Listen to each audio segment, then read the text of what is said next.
Hello, this is RJ City, and I am ethically opposed to any more wrestling podcasts. I don't know why you guys are talking about wrestling. It is a niche product. It is a very small industry. Yet, at this point, there's more wrestling podcasts than there are wrestlers. There is something wrong with society as a whole, but as you get smaller and smaller into wrestling, and then the wrestling podcast sphere, it gets even worse. And one such example, if I may turn on the microscope and look at the drudgery that happens to be Tru Heel Heat, SP3, Sid, this is your fault.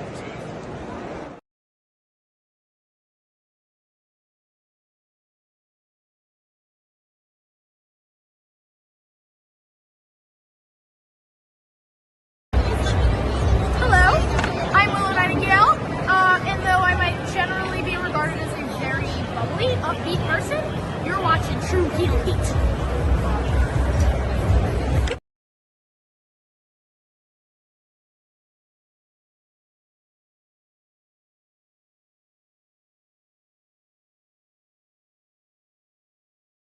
What's going on, everybody?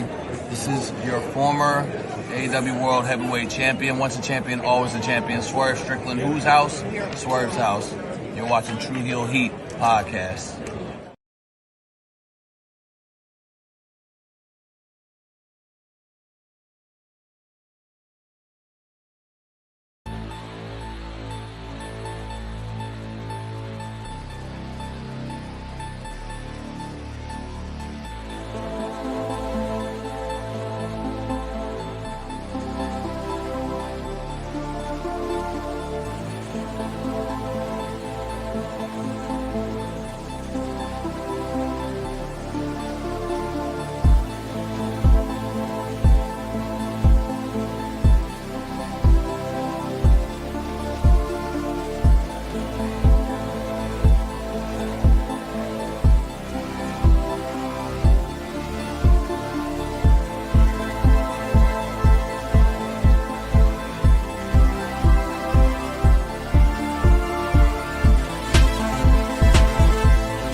It is Saturday. No, it's actually Sunday. And you know what time it is. It's time for the flagship podcast, the Sunday morning cookout, if you will. And of course, this week in wrestling, it's always busy. And we got a lot going on, from Andrade being possibly forced back to WWE.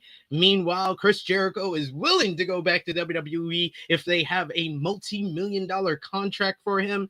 Jade Cargill is finally heel. It only took them 2 years.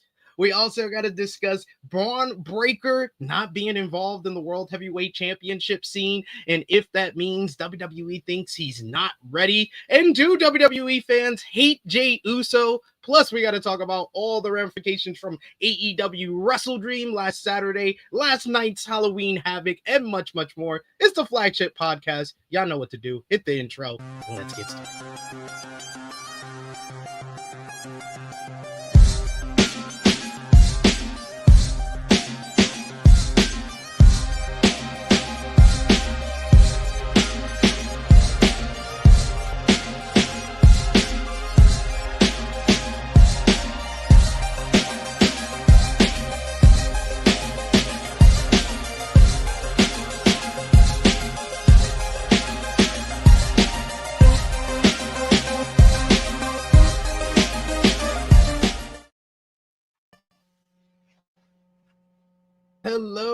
Hello, it is me, your Tru Heel Phenom SP3, and we are live on the Tru Heel Heat YouTube and Facebook for Tru Heel Heat 352, discuss the revision Reverse, discussing the latest wrestling news, including Andrade being possibly forced back to WWE. New reports suggest Bron Breakker will be World Heavyweight Champion soon, but is he ready? We will discuss that. A recap of this week in wrestling with AEW WrestleDream featuring Sting's return to help Darby Allin beat Jon Moxley in an I Quit match. Dynamite featuring the fantastic Okada versus Bandito main event. Last night's Collision, you had ROH TV, NJPW had their Super Junior Tag League begin. Plus, you had CMLL International Women's Grand Prix this week. Over in WWE, SmackDown had Jade Cargill turning heel on Tiffany Stratton. Raw on Netflix had Jey Uso winning #1 Contenders Battle Royal to face CM Punk at Saturday night's main event. WWE NXT, plus you had NXT Halloween Havoc last night featuring Tatum Paxley becoming the new NXT Women's Champion. Evolve. And plus, we got some TikTok time for you to enjoy as always. And to do all of that, I am joined by an all-star panel this week. First up, we have the Tru Draw himself. Josh, how are you feeling? I'm tired as fuck. Yeah, had a long 2 days, but you know I'm here. I'm here now, so you know didn't want to skip work. Well, we're glad you clocked in this week. We appreciate you, good sir. And no Krssi Love this week, unfortunately. She's having an eye exam that our producer hopes she studied for. So she will be back with us next week. But we are joined by one of our first special guests this week. He is one of the brainchild, the genius behind For Your Wear. He's a podcaster, a wrestling enthusiast, and of course, the host of Brainbuster Battle Royal, the best and new trivia game in wrestling today. He is the one and only Blue. How are you doing, Blue? Doing all right. It's early morning, but here we are. Let's talk some wrestling. Early mornings is how we usually do it here on the weekend, but we're glad you came with us and appreciate you. It's been a while since we've seen you on the show here. Yeah, it's been a while. Last time I was here, I had like short hair, so I spent some time. A lot's changed.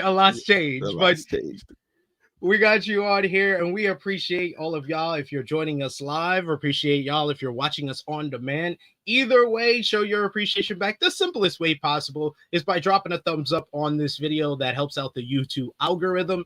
You can also share this video with all your wrestling fans, friends, and family on all your favorite social media platforms. If you're new to the Tru Heel Heat YouTube channel, hit that subscribe button, hit the bell to stay notified for all the great content here. You could sound off in the comment section if you're watching us on demand. And if you're with us live, you could sound off in the live chat. We love to interact with all of you, hear your thoughts on this week in pro wrestling and all the goings on, WWE, AEW, Japan, Mexico, wherever you want to discuss it. We want to hear from all of you. So I will highlight as many of your comments as possible. But of course, if you're feeling generous, you want to give back to what we do here, you want to show your support to the Tru Heel Heat YouTube channel and the flagship podcast, you could do so with a super chat donation.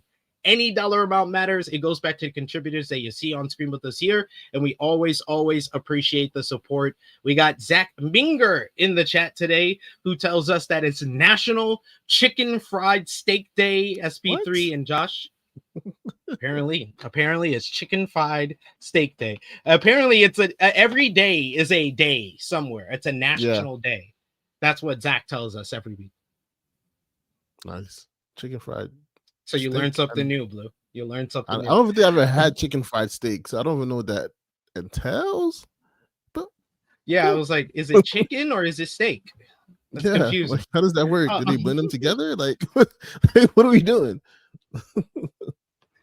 We got G Loke in the chat with us today. He says, what it do at THH Main? Smash that like and let's go.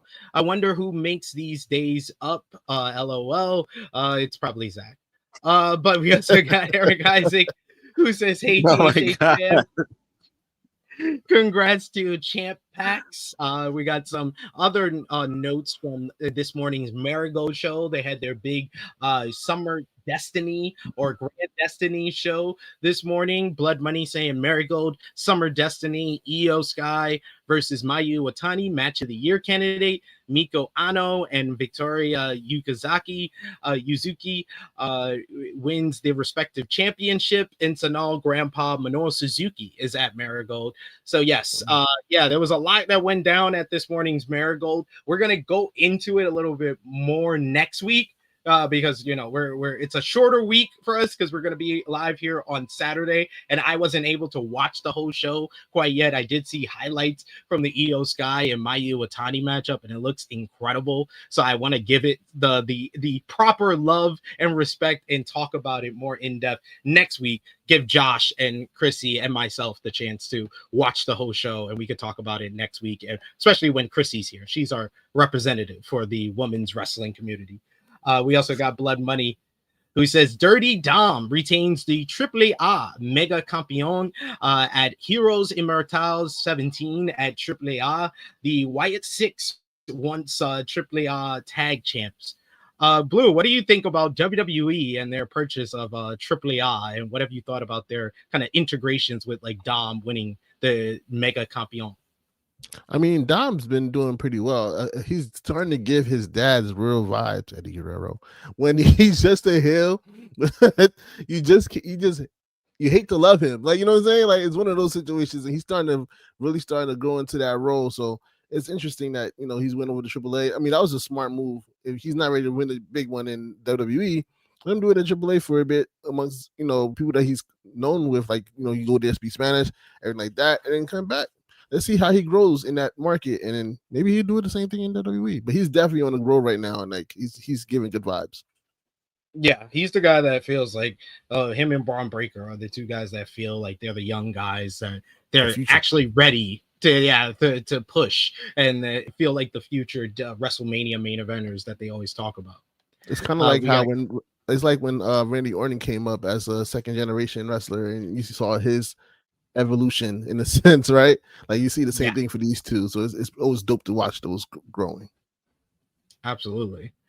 We got Greg Carter in the chat who says everybody hates Jey Uso except Raw Creative and Jada Parker. Not gonna touch that one. Yeah, not gonna touch that one. See what you're doing there. See what you're doing there.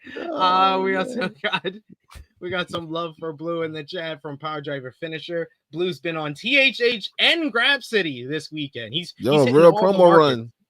Yeah, I see that.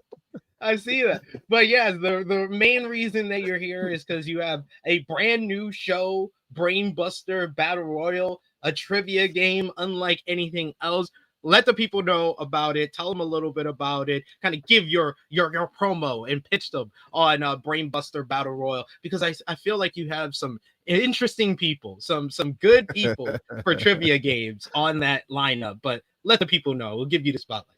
Yeah, definitely. I wanted to do a trivia show where it was podcasters, fans, and just people who loves wrestling and get a chance to do something different. It's besides just talking about it. Let's see what you know about the knowledge. So with fans, podcasters, and writers come together, we came up with a roster of 16 contestants. Those contestants are Martin Merrow over from Before the Bell podcast, my graphic designer Dan, from Those Wrestling Girls, Krista B, representing DDT Divas is Sade, Drizzy, who does what doesn't he do, right? And then we have fans like Phil, Nate, and Will, who also joined us. But then we also got Mika. I'm sure you guys follow some of the things that she does. She's doing things right now with MPX Wrestling over with Athena right now. Also from Wrestling World, Dwayne, the realness, right? DJ Nels, he's been doing some podcasting. He does radio, and he's always been a wrestling enthusiast. Also Malik, who does Narcoleptic Boy 94 on TikTok. He does some great content on TikTok and Facebook. Also writer Seahawk, I'm sure you guys are familiar with his work as well. And from Tru Heel Heat, SP3 is also part of the roster. So it was a good time to do a trivia tournament. And moving forward with that, I just wanted to do something more fun. Enough with the tribalism and just have fun with wrestling again. So I decided to do Brainbuster Battle Royal. Tonight it airs at 8:30 on Twitch. So make sure you check that out. Follow us on YouTube. Follow us on Twitch at Brainbusted Battle Royal. Also on X, Twitter, and Instagram at BB Battle Royal. I'll put this all in the chat so you guys can be easier for you guys. Also on TikTok and Facebook is Brainbusted Battle Royal. But yeah, I just wanted to do a fun trivia show that everybody can go behind, and it's gonna be releasing 2 times a week, Sundays and Thursdays at 8:30 p.m. on Twitch. Nice, and quite the lineup there. I think there's one name that stands out above the rest. It's just a former Quizlemania champion, former Survival Series champion, yours truly. But you got a lot of good competition there, especially Cam and Krista B. There's a lot of names that we recognize for sure. But kind of tell us your experience, because like you said, you're releasing these twice a week, so these are already filmed. So how was it kind of your experience with the season and watching all these different matchups with the trivia game and seeing like worlds of wrestling media come together in different podcasts like that? Yeah, it definitely was fun because, again, like sometimes we get lost in, always doing the podcast and always doing the news coverage and things like that. I just wanted to do something fun. And it was very fun shooting it. Like every round has different rules and it just curveballs left and right. I just wanted to keep the audience engaged. It was very dope and everybody had fun. After we shot every episode, everybody was like, yeah, this is fun. Like you got something here. I'm already planning season 2 and I'm excited about that. I mentioned it a couple times this week. I might be doing Pod Wars for season 2 where podcasters go against each other, and there'll be the New Day rule where anybody from the podcast could show up on any day, so you don't even know who you're gonna go against. That's the idea I have for season 2. But yeah, it's definitely been fun recording it. And I'm excited to share with everybody. I'm gonna have to bring Josh. I'm gonna have to bring you, Josh. To you can try your trivia brain. You gonna work your trivia brain? I'm gonna have to study for a week. I'm testing your brain power on wrestling games through TikTok time. So at least you got that to your benefit. Yeah. I'm helping you out, sir. You welcome. Yeah, you never say thank you, so I'm giving you your welcome. But we've been playing like TikTok time on this channel, basically like different games and stuff like that to like it's more like short evergreen content for us. So I actually have something prepared for you, Blue. Oh wow. For you, Let's Blue, go for it. because it's not TikTok time quite yet, but we're gonna put trivia to the host, where I have a game that we introduced last week, which is called Guess the Faction by Emoji. Okay. And I have last week's one here, but I'm actually going to give you the one that I did on In the Weeds, so we could get a completely new one, so Josh can also see if he can try. Unless did you watch In the Weeds on Thursday, Josh? Because then that's cheating. No, I did not. I'm gonna be honest. Okay, you didn't watch it on Thursday. Did you watch it on Friday? Okay, so you're good. All right. It's funny. I almost did something similar on Brainbusted Battle Royal with wrestlers' names. I almost did something similar. There you go. Great minds. There you go. Great minds think alike. Oh, no, the lights on me. Oh, shoot. Yes, the lights on you. But Josh will also play. So it's you against Josh. So the top faction. Guess the faction. So we have the 4 emojis here are a smiley face emoji. I won't say any of the details about it. Then we have a purple devil emoji. We have a arrow. And we have a woman emoji. Which faction is that? Blue. I'm going to say, I might be wrong. But I'm going to say Diamond them. Judgment Day. Correct. Oh, very well done. Very well done. Very well done. Very well done. All right, Josh, I'll give you the second one here. We got a soldier's helmet. We have the American flag, and we have an Italian flag. Which faction is that? A soldier helmet, American flag, and an Italian flag. Damn, you see, that one's drawing a blank. I'm like, You gotta just guess something. yeah,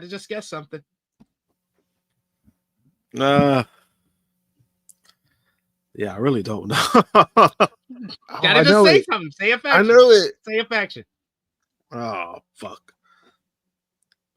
Damn, you see that? I mean, that's you see a soldier's helmet, the American flag. I'm like, wait, what? Yeah. It took me a bit. Just take a guess. Take a stab. I don't know. I'm gonna take the knee on this one. All right, Blue. Go ahead. Imperial. Correct. Yeah, you see, I would have not gotten that one. The soldier's helmet, general, ring general, Gunther, American flag, Americano, Ludwig Kaiser, Italian flag, Giovanni Vinci. Yeah. All right, third one for you, Blue. We got a blood drop. We have a T. We have an emoji getting a haircut. We have an emoji dancing, and we have a bag of some type. I'm gonna say Death Riders. He's killing it. You are correct. Oh, 3 for 3. 3 for 3. 3 for 3 for Blue.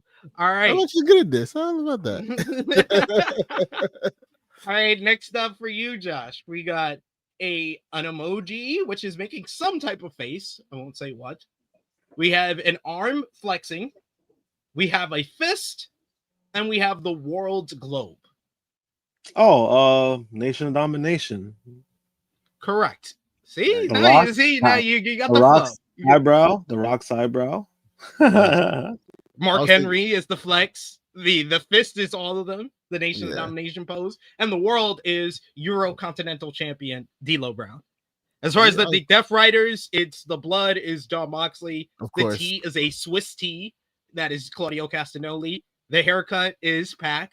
Dancing is Daniel Garcia. The suitcase where they had the AEW World Championship. Yeah, I almost said for that this one I was gonna say the Hurt Business, but I was like, you can make the argument. You can make the argument if not for the face, if not for the eyebrow. Yeah, eyebrow give it away. The guy bring it away.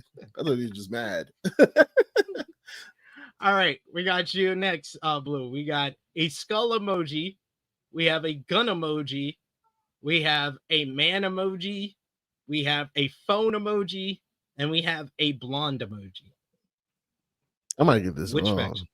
I'm gonna say it's not that. I know it's not that, but Bullet Club? No. Yeah, I know it's not. Josh, you want to take a stab? What is it? You said a skull? Mm-hmm. A skull, a gun, a man. You said a cell phone? It's a phone. And, a phone? And a blonde emoji. A blonde emoji. A phone. Damn. See, the phone is throwing me off because I'm just like, who the fuck has a phone? Yeah. It's a hard one. You got me on that one. Chuck Berry says bang bang gang. That is incorrect. Is that Ace Austin in the back? It would have to be a card. It would be a card. A card if it was Ace Austin. Wow. You give up? You give up, Josh? Because the only one I'm thinking about was the one that I did last week. Where I'm like, the phone. The phone is throwing me off. That's why I'm like, it wouldn't be. Yeah. I'm like, it's the Dangerous Alliance. See, the skull is Stone Cold Steve Austin. The gun is Arn Anderson. See, I had not thought of that at all. The mustache emoji is Rick Rude. The cell phone is Paul Heyman. The blonde is Bobby Eaton. Yeah, you see, I definitely would have not gotten that at all. Yeah, that got me. All right, Blue. Final one for you. We got a purple devil emoji. We have an eggplant emoji. We have a liquor bottle emoji. We have a house emoji, and we have an emoji wearing a mask. Who is the fact? Which faction is that? I don't know. Like, hold on.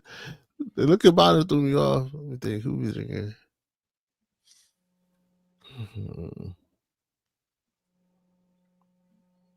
Yeah, that just threw me off. And the Give house up? emoji. No. The elite. The elite. Huh? The Elite? Incorrect. Dang. Josh. House of Torture. Correct. Oh wow. The purple devil is evil. Yeah. The eggplant is Dick Togo. The liquor bottle is Kanemaru, whiskey dick. There is the house of torture. Duh. Yeah, That's kind of a giveaway. And the emoji with the mask, it's similar to the mask that Doki wears, where it's only covering his mouth, not his eyes. Yeah, I thought his house burnt down, but the Hangman Adam Page.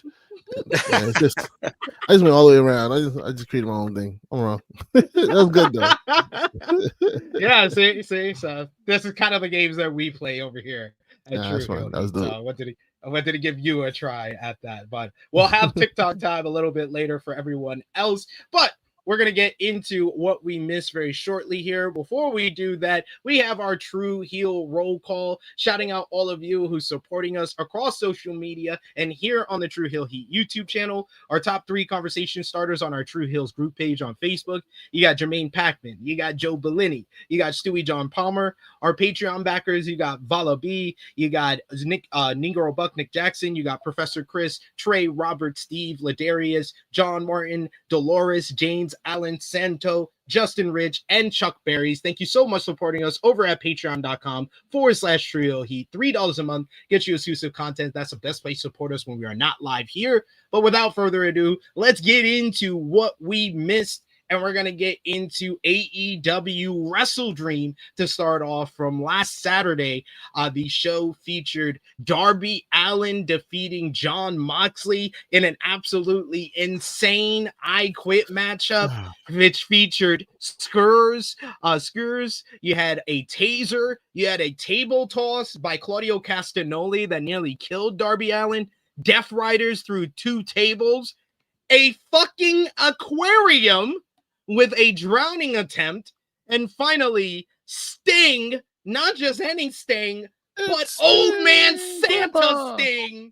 Santa Sting is here to a huge pop from the St. Louis crowd in attendance to help Darby Allin fight off the Death Riders, eventually locking on the Scorpion Deathlock and making Jon Moxley say I quit in a pool of water as well as glass broken by Sting from the aquarium. This was absolutely insane, yet still had restrictions put on it due to the St. Louis Athletic Commission. So it didn't go as far as some people would have hoped, or even AEW would have hoped, but Darby Allin finally beating Jon Moxley one-on-one in an AEW ring. Meanwhile, for the AEW World Championship, you had Hangman Adam Page picking up a win over Samoa Joe in an excellent brawl to retain the title. Post-match, Joe showed respect to Hangman like he said he would by shaking and raising his hand in the middle of the ring before turning on Hangman Adam Page alongside the Ops, where they laid out Page with the Muscle Buster on the AEW World Title belt. They also basically jumped him in the middle of the ring. This was a shocking surprise during the show here. A lot of people assumed that Samoa Joe would turn heel, but a lot of people didn't expect the Ops to turn heel here. Meanwhile, for the Women's World Championship, you had Chris Statlander. She defeated Timeless Toni Storm in another great match on the show to retain the title. Post-match, you had Storm hugged Statlander and gave her the title belt, gave her the ring to celebrate. But then it was Mercedes Moné who interrupted her celebration, basically telling Statlander to hit the road and leave the ring because she had her open challenge, which was up next. That was eventually answered by interim ROH Women's World Television Champion Mina Shirakawa. Mercedes picked up the win over Mina to win her 11th title on this night, one night before she captured her 12th championship in Canada against Jody Threat on Sunday. Post-match, you had Monet's celebration was interrupted by Statlander this time, who laid her out. Later, Mercedes issued a challenge to Stat for the AEW Women's World Championship at Full Gear next month in New Jersey on November 22nd. So we'll see that go down, and we'll have more about those two from Dynamite this week as well. Then you had Tekla versus Jamie Hayter, with Jamie Hayter picking up a win over her rival to get a measure of revenge for her attack months ago. The Hurt Syndicate picked up the win over the Demand in a Tornado Trios match to become the number one contenders for the Ops AEW World Trios Championships. The show had one of the more interesting and unique and creative starts to a pay-per-view that you have seen recently, with the FTR versus Jet Speed tailgate brawl matchup spilling over into the main show, with pyro going off while the two teams brawled in the ring. This match was an absolute banger, with FTR defeating Speedball Mike Bailey and Kevin Knight thanks to help from Stokely Hathaway. Jurassic Express beat the Young Bucks in another spectacular encounter to win $500,000. Post-match, Jack Perry and Luchasaurus showed respect to the Bucks, who did not shake their hands before the Don Callis family came out and attacked Jurassic Express from behind. This led to Kenny Omega coming out to help out Jurassic Express and also confront the Bucks about not helping them. This led to Omega and Jurassic Express standing tall in the post-match against the Callis family. And then, speaking of the Callis family, we saw more from them on this show as Cal Fletcher picked up the win over Mark Briscoe in an awesome bout to retain the TNT Championship, basically winning the rivalry, winning the series of matches against Briscoe 3-2 in this fifth matchup here. And then finally, you had Bandito, and Brody King. They defeated Kazuchika Okada and Konosuke Takeshita in an absolutely phenomenal tag team encounter to retain the AEW World Tag Team Championships after a miscue between the Callis family members, with Bandito pinning the unified champion to earn an opportunity on Dynamite this week. So a lot of big matches, a lot of great matches on this show, and a lot of big ramifications and noteworthy moments from the show. Blue, what did you think about last Saturday's WrestleDream?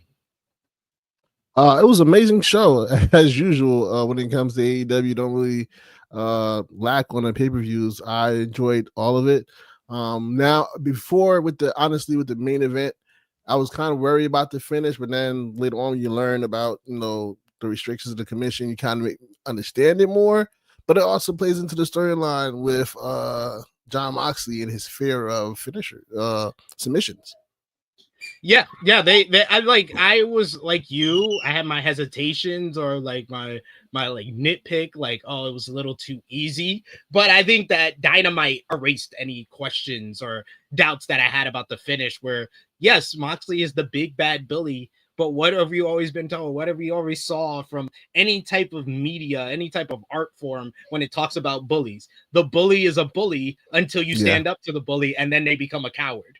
And that's Jon Moxley. He tapped out immediately when he was put in the Coquina clutch against Joe in the trios matchup in April. Mm-hmm. He tapped out when he was choked by the chain at All In Texas. And it didn't take much but a Scorpion Deathlock to make him say, I quit at WrestleDream. Yeah, I also feel like it's playing into a storyline where Death Riders are now questioning their leader. Like, are you really as strong as you say you are? Or is it time for you to get the bag? Because it seems like you can't handle the heat when you're in the kitchen. Like, you can handle all this pain that's, at the moment, but when they lock you into something, you're fast to tap out. So going to Blood and Guts, that's something to look at as well. I know that Brian Anderson mentioned that during the match this past Wednesday. Is like, does Moxley look off to you guys? Like, you know what I mean? So it kind of plays into it. So it's going to be very interesting to see how this storyline plays out long term. But yeah, it's looking like, Moxley is questioning himself a bit there. it seems like it's for a good reason because he's lost the AEW World Championship. Now he's finally lost to Darby, so he's having more and more kind of failures that are notable. And like you said, it could lead into blood and guts. The result there having some ramifications and consequences for the Death Riders moving forward. Anything else from WrestleDream you want to mention? Yeah, definitely. I feel like the Mercedes match was pretty cool. Chris Statlander solidifying herself by defeating Toni Storm and having those two interactions back to back was genius in my opinion. Having them interrupt each other. It's not often you see the women matches go back to back like that, especially in the prime hour like they did with these two. So they kind of shared the viewership in the spotlight, and it just plays into everything that's been going on between them as well. The tag team matches is amazing. Kenny Omega, who has his eye set on the Don Callis family, no matter where they at, beef is beef. So, like, you don't see Kenny any other time until the Don Callis family come out. He comes like, nah, this is me. So, no, it's very good. Like, I really enjoyed WrestleDream this time. I mean, at first, when they didn't took forever to name the card, I was kind of worried. And what WrestleDream was usually for is to get wrestling dream matches, right? That we didn't get you don't usually get to see between New Japan and AEW, but they delivered. I enjoyed it. Yeah, definitely. Josh, any thoughts on WrestleDream you want to share from last Saturday? I mean, pretty much. I mean, like I said, from the review last week, it was a great show all around, and for them to not have their like top heavy hitters, I mean, kind of just tells you how deep this roster is. Because even Kenny Omega didn't even have a match. I mean, he had a run in, but he didn't have a match. Yeah. So it kind of just tells you the amount of talent that they have, and they still put on a great show, in my opinion. Just because the discourse of how it started, how the show started, people had an issue with that, which was I thought it was a little weird. It's something different, and also I think it's smart marketing where you have it on TV. If people want to finish it, that's how you could gain, a good amount of pay-per-view buys last minute. So I thought they did a solid job when it comes to that. But then also the match was great. Like the opening tag match was great, especially after when the pay-per-view started, like those last 10 minutes. I mean, both teams were killing it. I think it was a great overall night for tag team wrestling on the show. All the matches were fucking, they were top notch. When in regards to that, and then obviously the main event, the fish tank spot. I didn't know it was gonna become like that crazy because I'm like, damn, the fish tank spot bothered you guys that much.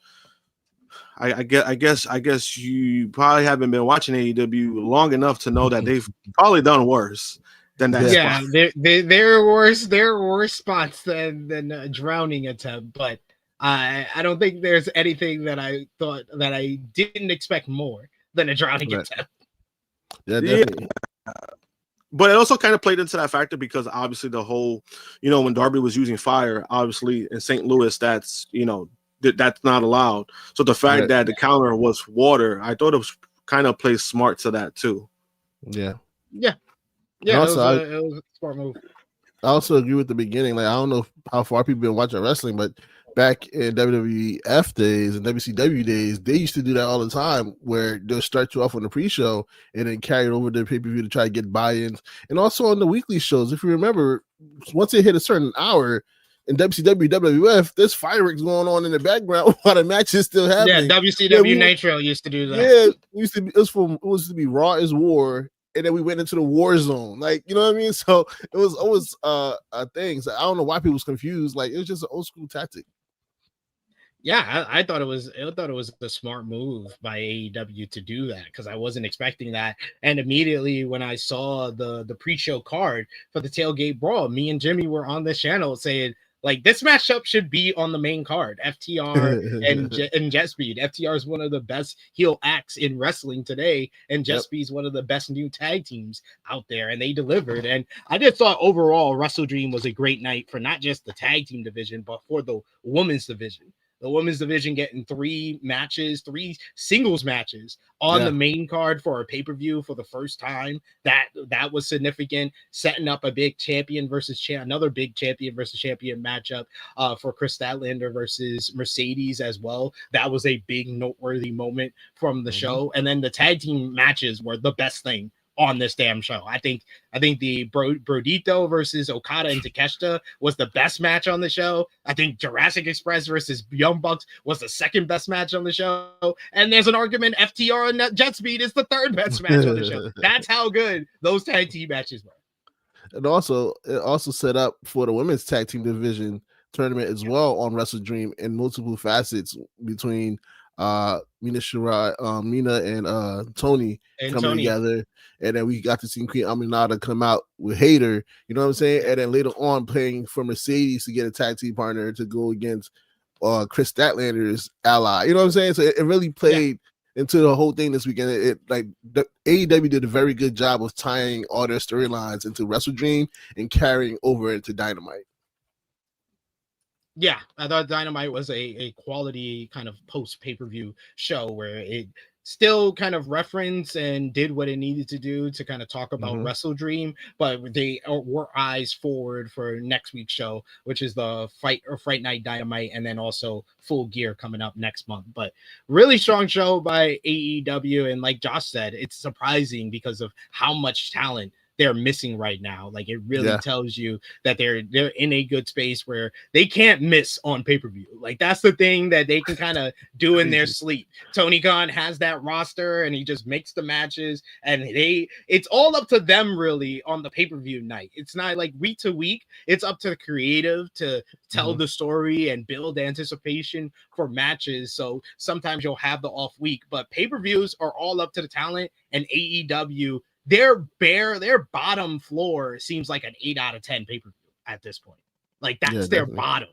Usually they're consistent 8.5, 9 out of 10, 10 out of 10 pay-per-views. Yeah, I didn't mention those names. I didn't even think of those people while the people was going on. Like, yo, you know, Will Ospreay's not here, and you know, Shane Strickland was in there. You know what I'm saying? Like, yeah, Swerve is not there. Like, I'm not thinking about these people. I'm focused on what's going on. So that's a very good job. You're right. Yeah, it's a credit to them, really. But AEW WrestleDream isn't the only big kind of topic going on in pro wrestling. We want to talk about this one with Blue here because it's an interesting one, and it's kind of been the main topic in wrestling over the last couple of weeks. And it's the strange story of Andrade El Idolo. Andrade is once again in the news as we have a new update on his going-ons. After last week, it was reported that he had a 1-year non-complete with WWE. We now have a further update after he was the major talking point in the world of pro wrestling over the last month. He showed up, of course, on the 6th anniversary of AEW Dynamite at the beginning of October, attacking Kenny Omega and aligning himself with the Don Callis family. However, Andrade was immediately taken off television after WWE reportedly sent a cease and desist letter to All Elite Wrestling, citing the violation of a 1-year non-compete clause on Andrade and AEW's part. In the latest edition of the Wrestling Observer newsletter, veteran journalist Dave Meltzer shed more light on the situation, suggesting that Andrade is already starting to garner more sympathy in wrestling circles due to the fact that he won't receive a paycheck until the non-compete clause expires. This 1-year non-compete is a non-paid one due to Andrade being fired with cause or due to breach from his WWE contract.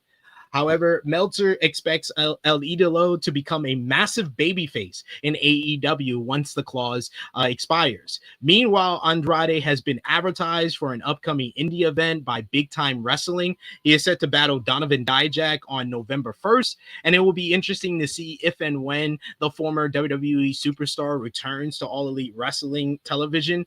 A new report had an update on Andrade following the speculation that WWE was trying to use his non-compete clause to bring him back into the company.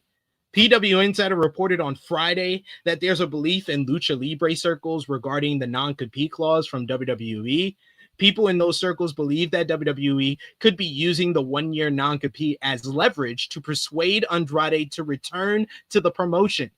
PW Insider noted that there was no confirmation of this from WWE, and the belief is circulating in Mexico.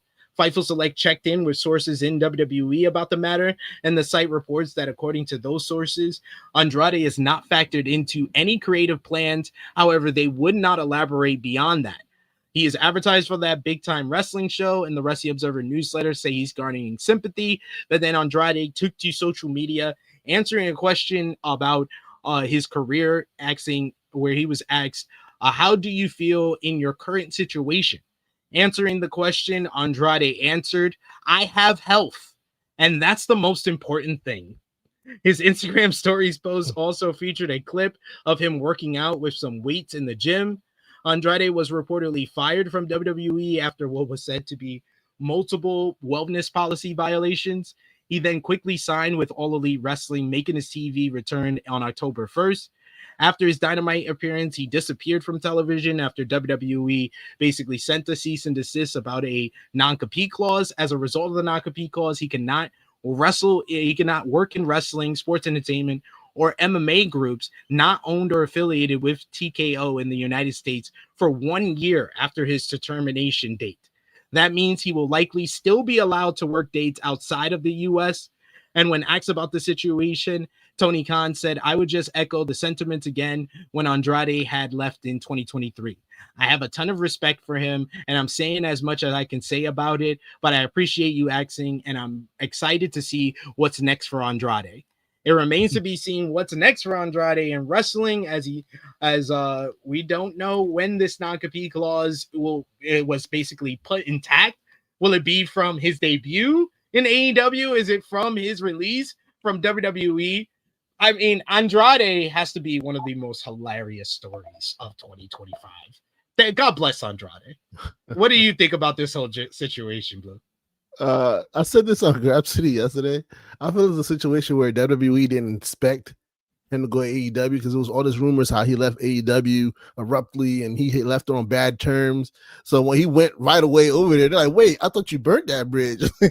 And Andrade was like, well, I flew over because you guys said I'm free, so I'm free. Like, because how you tell me that you let somebody go because of wellness reasons, and then now you're trying to double back, like, nah, we want you back. Like, never mind. I didn't know that because let's be honest, the moment he hit AEW, social medias went crazy. Like, I don't know if they knew how big his following is or how much they downplayed him, and they realized, like, okay, maybe we didn't put him in the right position.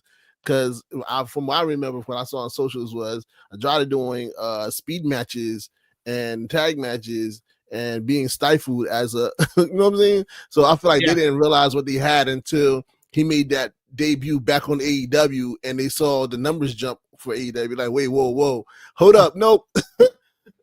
We ripped the contract, but we take this one part together where you got to stay for a year. Like, hold up. It's definitely some craziness. It's some tomfoolery. And I mean, I heard that he might be doing some legal actions. Let's see what happens.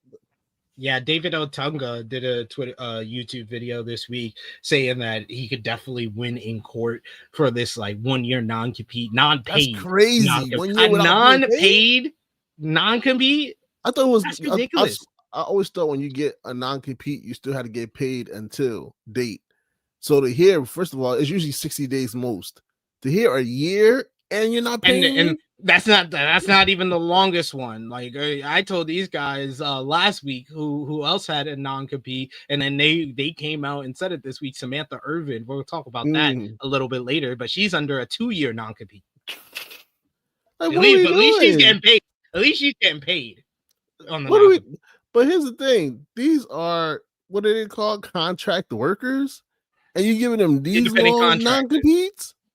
Yeah, independent contractors? Nah, this is a TKO situation. Now I'm starting to wonder how these MMA fighters be feeling about why they be talking out against these groups, because that's crazy. So you want me to sit home and not do what I love for a year, 2 years, because you feel some type of way? Like, this is crazy work. This is insane. That's WWE for you. What are you gonna do, Josh? What do you think about this whole Andrade update and the possibility of WWE potentially trying to force him to come back to the company? it's just a little weird because the guy clearly doesn't want to be there. So why would you force him to come back? You know what I mean? I think they're at a point where I just feel they should cut their losses. Just let the guy do whatever he wants. I understand the principle of that he wanted to leave. He got fired. At the same time, like when I compared it to the CM Punk situation, AEW could have tacked on something crazy too, and AEW will have looked bad for that. But the fact that they fired him with cause, and then he was able to jump right back into WWE a month later. I mean, Andrade is not the level CM Punk is star power. Yeah. So I just don't see why this is kind of a dragged out thing. I think they're just trying to make an example of somebody. Hey, you want to leave? You want to get fired? Sure, we're gonna teach you a lesson. I feel that that's part of it, but I also feel that I feel like this was a planned move by Andrade. Just because it's him catching WWE's bluff, and the fact that they did something. I said this last week to you. I was like, he had to act. He's not gonna just get fired and then go to AEW. He had to have acts. Am I free to go wherever I want? And they said, yeah. And I think it's both of the things. I think it's what Blue said. Yeah. They were thinking, oh, he already burned the bridge over there. He almost hit somebody. Sammy still works there. He tried to get fired over there. He wanted to be here. We'll let him go. He'll clean up and then he'll come back. And then he went to AEW and it was like, oh no, hold up. We got this. We got this clause. No, we never use it, but now we are. Yeah. So because when you brought up that point, I was thinking about it too. And I was just like, damn. Might be on to something because like they said Andrade apparently does have a good legal team. So I just don't I just don't see a situation where they just didn't see that or they didn't know. I think I do feel now more so now that I'm like he probably knew something and this is his way of catching their bluff, and because of them doing what they did, now he could do something legally. And according to a lot of circles, he has a good chance of winning just because of the non-paid part. Yeah, where there's people who've been who's have had non-compete all the time. Like you mentioned, Samantha has a 2-year, but she's getting paid.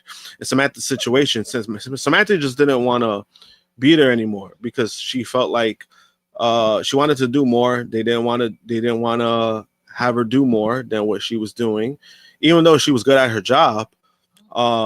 It's not something she wanted to do. She wanted to do more. And I do feel like for somebody as popular as she was, because she was pretty fucking at that point, for somebody who was an announcer, she was getting a lot of attention. So the fact that you're saying that most popular ring announcer they've ever had. Yeah, and the fact that somebody was gaining that attention for the position that she was in, sometimes you never know, like, hey, maybe we put her at a certain spot in the company. I think it could have gone well without her wrestling. I think it could have benefited them a lot because she was very likable. Obviously, people are upset because that she left because of her comments, but I don't think she was necessarily wrong. If it's something that you're not passionate about and it's not something, I think sometimes you got to know your worth. But that situation is different compared to Andrade's situation. But the fact that he's not getting paid for a year, I think that's more damning than anything. And and like you said too, SP3, when we brought Jon on, Jon was going by the legal terms of things. I do feel that WWE would settle if that was to happen, because if that was to come into court, there's a lot of shit that will come out that they don't want out. TKO does not want out when it comes to contract structures and legal terms on their deals, that it would hurt their company going forward, meaning that, talent will be more smarter of looking at their contracts, doing things that they should have been doing. And, that means TKO would have to restructure what they do in those legal terms of their deals.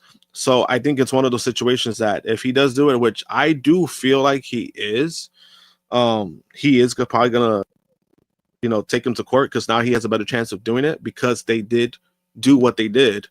I just think it's one of those things where I think they should just cut their losses, right? It's like what people were saying with Ray Phoenix. Hey, Ray Phoenix, hey, I'll to add time to his deal because he doesn't want to be there. Just let him go. Eventually they let him go. But I think it's kind of similar where it's like, just let the guy go. He don't want to be there. Like, he don't want to be in WWE. Just let him go. Yeah. His reason for wanting to be there in the first place is no longer the reason. So it's like, and then you guys, it kind of felt like, again, I watched from afar, but it felt like after that situation happened, they just discarded him and just gave him like the bare minimum in terms of like work. You know what I mean? Like, oh, you're not with our favorite no more? All right, cool. Let's just go over here and just hang out for the rest of your contract. You know what I mean? So it's just a weird situation all the way around. If you don't want to be there, let him go. Like for every other wrestler, no matter what company, the wrestler don't want to be there no more, just let him go. What's the point of doing all this?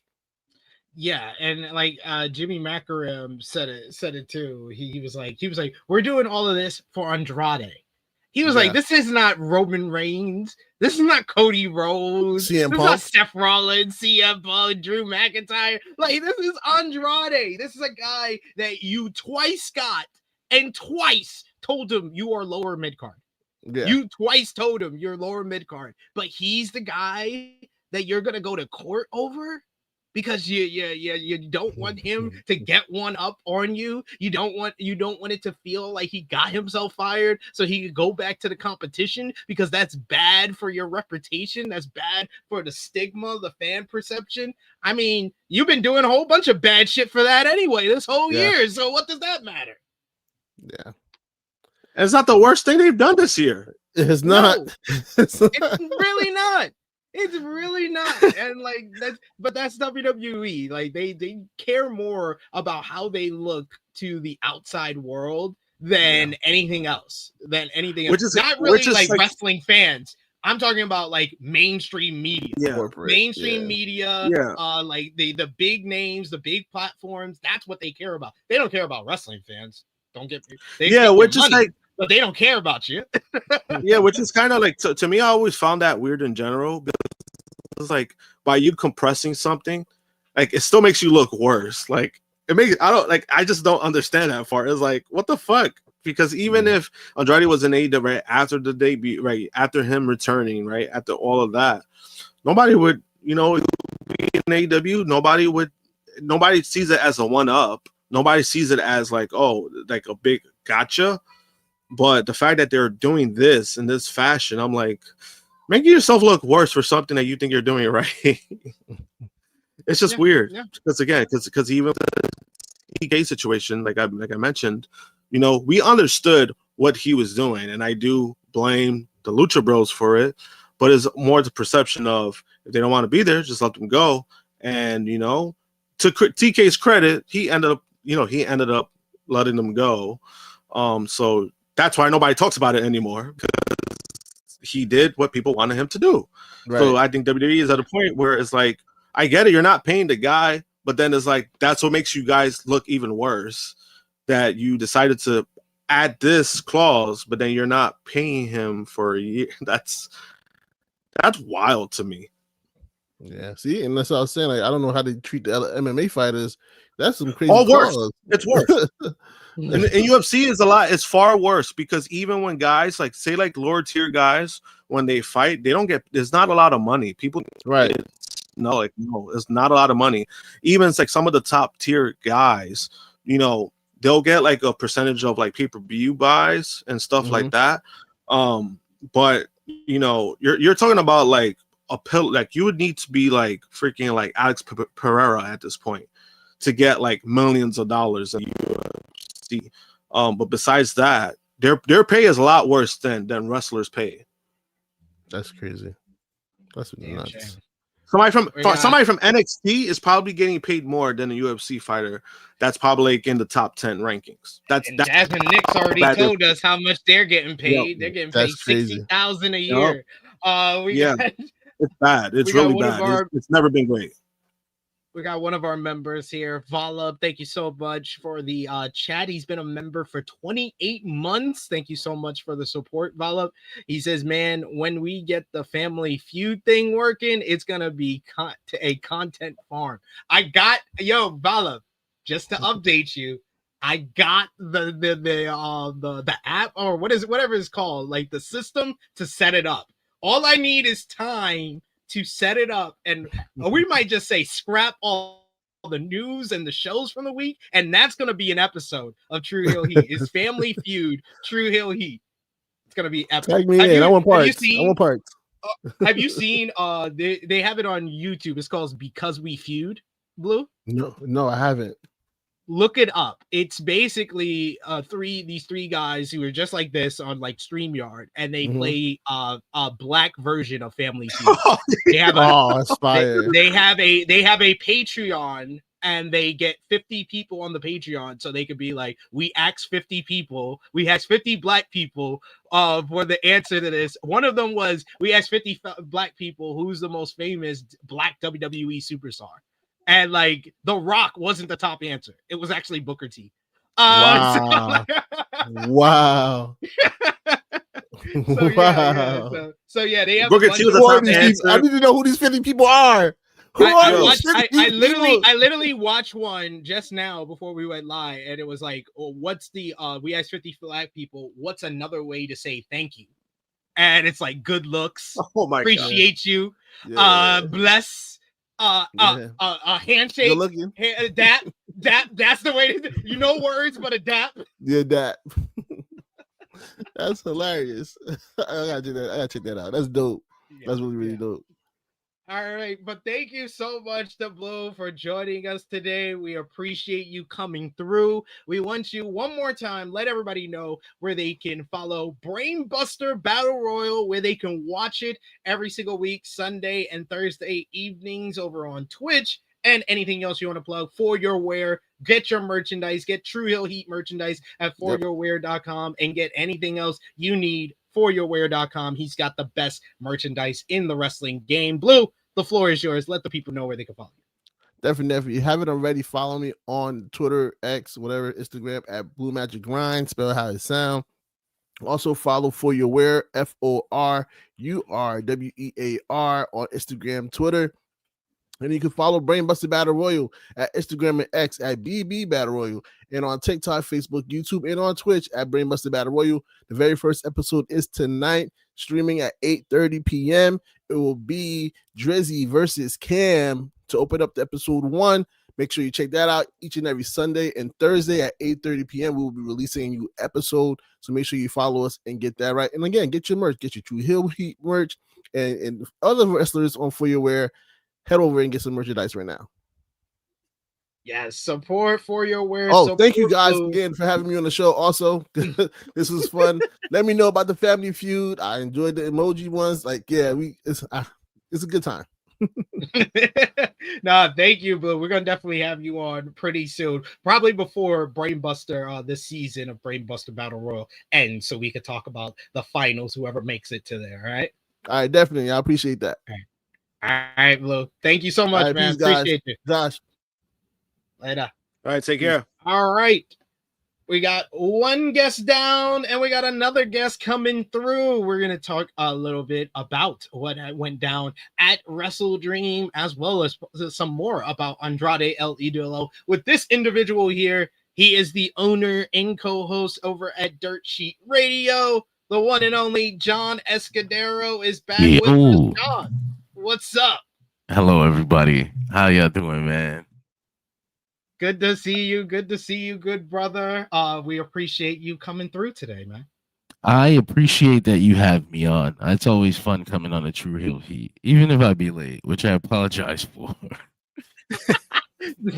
Zone's kicking your ass. It's fine. I was in the bed and you know, when you first wake up, it's like that fog, you don't know shit. And my wife is like, you mentioned something about 7 a.m. And I was like, yeah. She's like, well, it's about to be 8. I was like, fuck.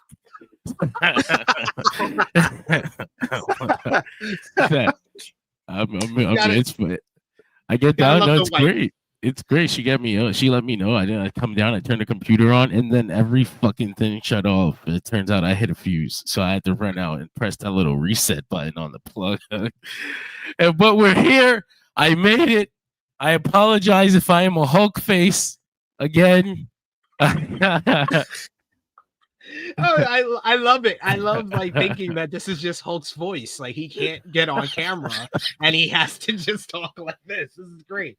But I don't know how to use T-Mobile.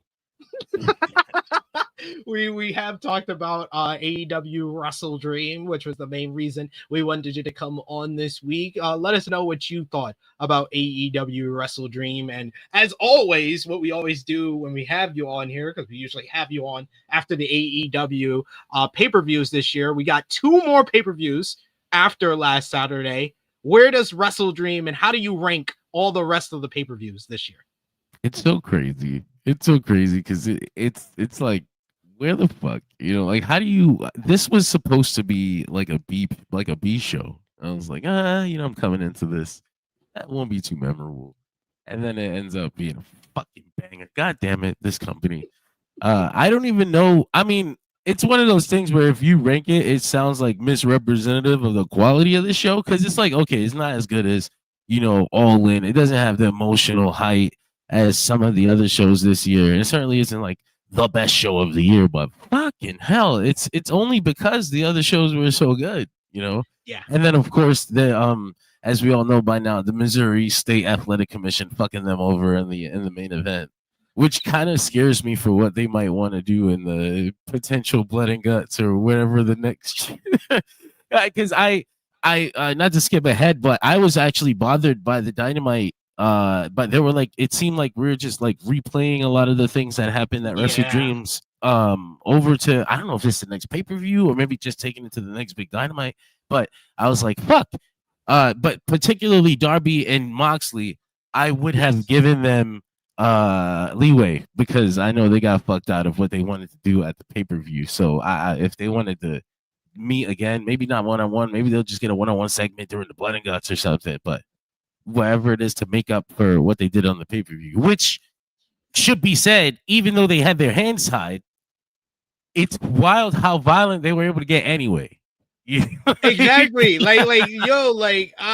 People have been like saying, oh man, it wasn't what I wanted, or I didn't get fire, I didn't get enough blood. And I'm just like, you got a drowning, you got an aquarium. Like, what are we talking about? Yeah, honestly, he stuck the fucking things under his fingernails. It was pretty uncomfortable at some points. But yeah, I imagine that people like that probably aren't, like Darby and Moxley might not be satisfied with what they did, and I think they're going to do something even worse, which is scary. Yeah, I think as far as WrestleDream, I think it's on, like, I would say like the S tier pay-per-views this year was probably Allin and Double or Nothing. Yeah, I think those two are like S tier. Then if you go like to the A tier, I would put like All Out, WrestleDream, Revolution. Those would be the ones I would put at like A tier, and then the B tier is probably like Dynasty and Forbidden Door. Yeah, Dynasty.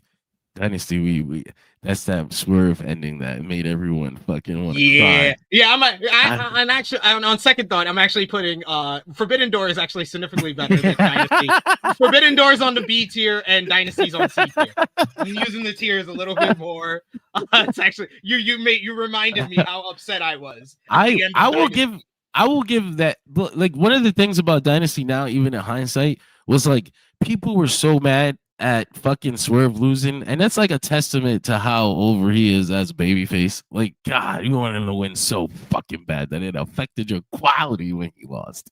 That's good shit. I miss him. Yeah, I think like the ones that are like fall below like a B tier for AEW is usually a pay-per-view that doesn't have the strongest build or has something that upsets you on the show. And that was Dynasty. Dynasty wasn't the strongest build of any. I think it was the weakest build. I think even maybe WrestleDream was up there as far as weakest. WrestleDream build was weak as fuck. I said last week. Yeah, I coined the term, so you need to bring it over to Dirt Sheet Radio. We have hit the NFL lull. This happens. It happened 4 years now. It's 4 years in a row. Like we had 4 years ago or 3 years ago. It was Punk and Brawl out. That was the reason. That's the reason why it went down at that time. 2023. Brawl in. Punk's gone. That's the reason when it went down. You didn't have an excuse last year. You don't have an excuse this year. It's just an NFL law. He's focused on the points. I get it.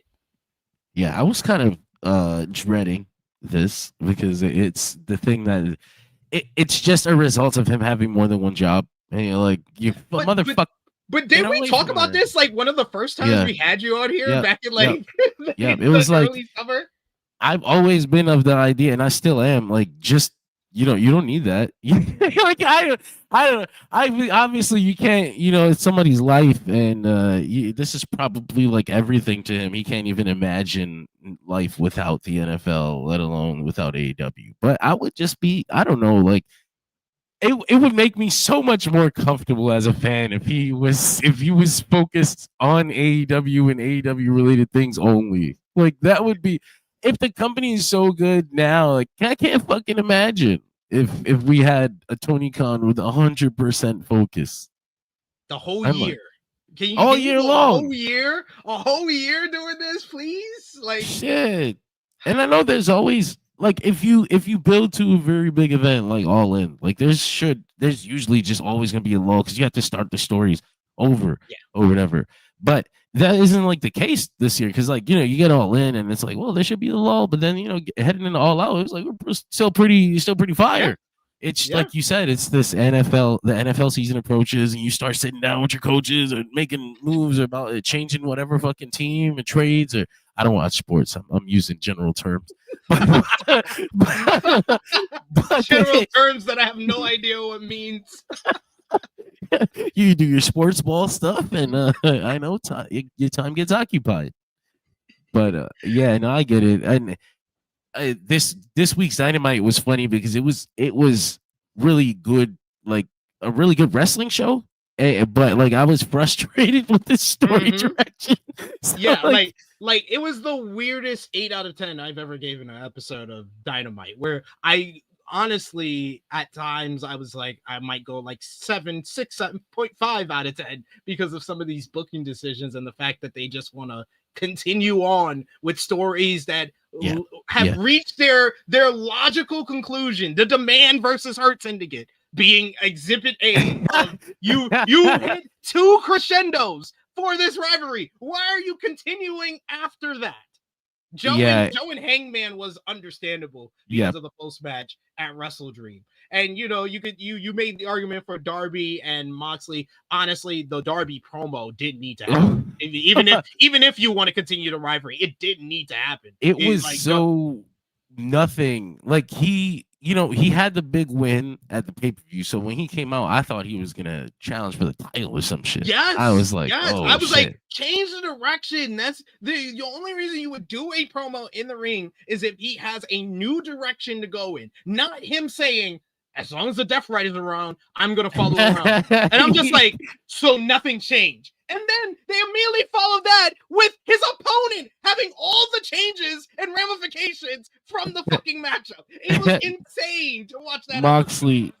Moxley's character development, of course, it's a really good thing coming out of this match. But like you said, Darby coming out and just kind of cutting that nothing promo where he's like, hey, nothing's changing today. And he just leaves.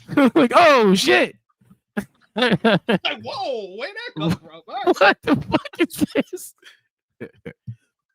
This was definitely autopilot. That's what it feels like, autopilot.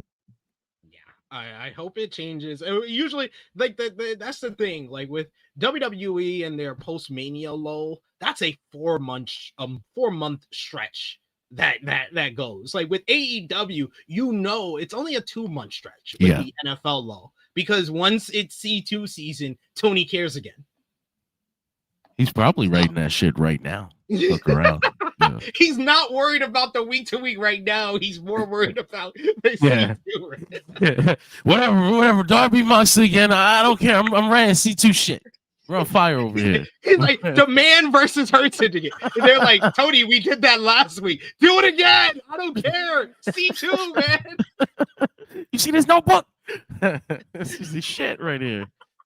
You got all the matches. I actually can't SmackDown wait. versus Raw. Shelton Benjamin versus Jon Moxley. I cannot wait. This year's C2 is gonna be some shit. I'm glad that we're at a place where I can look forward to that. The C2 is here. It's fun. And the fact that we're basically getting the build already with the Okada and Takeshita, which is the best story in AEW right now. Yeah. I was a bit worried that because of the way that this build works, it was if they decide to do this as like finals for the C2 or something rather than like a grudge match, that it will make the C2 too predictable. Like if we go into the C2 and Okada and Takeshita haven't had a match yet, like I'm like 1,000% certain. Well, if the IWGP World Champion is participating in a fucking tournament at all, he can't really like lose the tournament. So I'm a bit worried about that, but other quality wise, I'm sure it's still going to be great. And of course, and these shows are going to take place, a lot of them in the UK, which is going to be wild. That's going to be fun. I just love the UK crowd. So bringing that electric environment with the C2 quality matches, we got some pay-per-view level dynamites coming up this year. Yeah, I'm looking forward to it a lot. But we got more news to discuss from AEW World that we want to hear your thoughts on, John. Let's talk about Chris Jericho, who has been in the news quite often as of late. A new report provides an update on interest in Chris Jericho from WWE and others beyond All Elite Wrestling. Jericho's future has been a matter of speculation as of late. His contract with AEW expires at the end of 2025, and it's been reported that he may be heading back to WWE. A new report from Fightful Select notes that there's been no word of him being brought in AEW in a creative capacity. However, Jericho typically discusses his creative with Tony Khan. Sources in AEW noted that Jericho's relationship with AEW remains strong. There's no one close to Jericho that has expressed his views on the matter. Sean Ross Sapp additionally confirms that several global and national companies are interested in Chris Jericho, including WWE. No word on any direct conversations in WWE about Jericho, no creative ideas being discussed. However, higher-ups in the company have brought him up. One source in WWE said that Jericho would almost 100% be offered several $1 million a year to return to the company. That source also said they believe AEW could match such an offer and that they aren't sure what Jericho's motivations are. For his part, Jericho has not directly addressed his plans post-2025. So what do you think about this whole Chris Jericho situation? Do you think he should stay in AEW? What do you think AEW should do with him? Or do you think that it's just a foregone conclusion? 2026, Chris Jericho returns to WWE. John. I think that AEW should make him an offer for the sake of respect because he did everything for them. He put them on the map. He was such a fucking important part of AEW history, and he always will be. That being said, it's definitely time to move on. He's Chris Jericho. He's hit. That's been like one of the most. What's the word I'm trying to think of? Anyway, the thing that gives him the same power that it does all these years was his ability to know when to change, when to move on. Yeah. When to like that was what the thing that everybody would always say about Jericho. Gosh, he knows how to change with the times. And then for a little bit, felt like he got stale, and they took him off TV, and it's probably for the best. It's just if he comes back to AEW, there's nothing left for him to do here. Whereas in WWE, he can have the I don't know if he's ready to retire, but the end of the road retirement run, Hall of Fame thing that everybody wants at the end of their career, or most people do. We'll see how that shifts with the generational change in about 10 years. But for now, it's still, you still got a bunch of old guys who want that recognition from the WWE. They want that statue, and I'm sure that Jericho is one of them, and he deserves that, honestly. For everything, you know, AEW fans feel about Jericho being tired of him on television or whatever, he is, or at least to me, you know, he's still Chris Jericho. He's still a legend among legends, and it's just better for his legacy if he goes to WWE now and just has a run there. And who knows how it's gonna turn out, because Chris Jericho and Triple H historically are not friends. So but so neither are Triple H and CM Punk. So we'll see. We'll definitely see. Neither are Jericho and Brock Lesnar. Yeah. Honestly, we'll see how that Brock Lesnar thing turns out. That's so funny. They got no returns on that. All that controversy for nothing, bro. You wasted your fucking time. So funny. Dion's got a point though. There's new feuds for Jericho and WWE too. I can think of fucking dozens of new feuds that I would like to see Jericho involved in. It's very interesting ones too, like him and Dominic. Yeah, based on his rivalry with Rey Mysterio. Yeah, him and Logan Paul. Logan Paul is very much shades of Jericho in his approach as a heel and stuff like that. That could work. Him and Ethan Page could have like a partnership or a rivalry with the Team Canada stuff that Ethan Page is doing in NXT. And then there's all like the top stars that he hasn't faced in like a decade, like Seth Rollins. He never really had a feud with Roman Reigns, a rekindling of a feud with CM Punk. Like there's a lot for him to do where he can get like 2 to 3 years out of this final run in WWE. I'm down. I'd even be excited for it. Which is weird because it is Chris Jericho but I will say though, if AEW is smart and if there's enough respect, like we were always told there is between Jericho and Tony Khan, you bring him back for one program. You bring him back to give the win back to Hangman Adam Page, and you do title versus career. That's how you close the circle. That's how you close up Jericho's run, so Jericho can have a proper send-off from AEW, and that shows respect to him. He gets a major title program in his final program, close the circle, Hangman beats him, and then he leaves the company. I think it would do, because the way AEW's fan base works, people would know. Like we would know, like, okay, this is it. He's leaving. This is Jericho's last match. And I think that they would give him that last moment of respect. Thank you, Jericho. Thank you for everything. He'll get that send off that maybe others don't get. And I don't know, maybe Tony's like, fuck you for leaving. I just feel like this would just be another unceremonious AEW exit if he just leaves and we never see him again and he just leaves the company. That's very unceremonious for someone who can go down as like the GOAT of AEW, the most influential, most important signing the company ever had. I think Tony Khan has become conscious of sending people to WWE with momentum. And I think that he would rather shelf them for months and then send them over there cold. But and it has worked. It has worked a lot. It does. The people that just like the only person that did not the only people that have overcome the shelving that Tony Khan does is Ethan Page and Ricky Stark. That's it. That's it. Everybody else has suffered, and it's taken them a while to get their footing in WWE because they were shelved for months before coming over, and they don't feel as hot as Cody did or Jade Cargill did immediately coming over.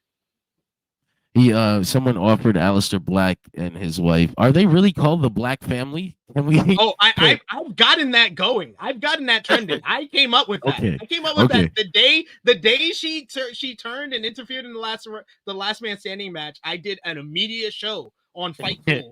I said their new name is the Black Family. I was like, they can't be a house, but they can be a Black family. That reminds me of that Dave Chappelle skit. Yeah, exactly what I was thinking. Oh, that's good stuff. I was like, imagine like the presser with Triple H being like, yes, I know there's a lot of controversy about the Black family, but the Black family segments, it's the numbers are off the charts. We got Black families all over the world that want to be the Black family. It's crazy. What we do. It's what we do. It has someone in the comments that has anyone cooled off more than Danhausen. Ooh, that's a cool. Says that. Yeah, that one was so that was so personal. I still don't have an explanation for the Danhausen. Yeah, I want to know, like, is Danhausen that much of like a punk writer that why this has happened? He was backstage talking about CM Punk weeks after he was gone. They were like, nah, you gotta go, buddy. Yo, he came backstage after Punk returned to WWE Survivor Series. He came to Dynamite. He was like, Punk niggas, what? They were like, hell yeah, you could go. You gotta go. He gotta go. He gotta go. He's wrong. Yes. We're gonna talk about Tony Khan did address a couple of the statuses, Andrade, Chris Jericho, as well as Britt Baker during the post-media scrum following WrestleDream. He was asked questions about the three superstars. On Andrade, TK said, well, Andrade El Idolo was a great wrestler in AEW, and he left at the end of World's End at the end of 2023. I gave actually here in New York a press conference at the Scrum, and I said, I think Andrade El Idolo is a great wrestler, and he's leaving AEW on a very high note, and he's leaving on the best of terms. And all of that is true. I have a ton of respect for him, and I can't say much more other than to say that I'm very excited to see what happens next with Andrade. I love the guy very much and have a lot of respect for him. On Dr. Britt Baker, DMD, he said, Britt Baker, Dr. Britt Baker, DMD, what a great star in AEW Dr. Britt Baker has been.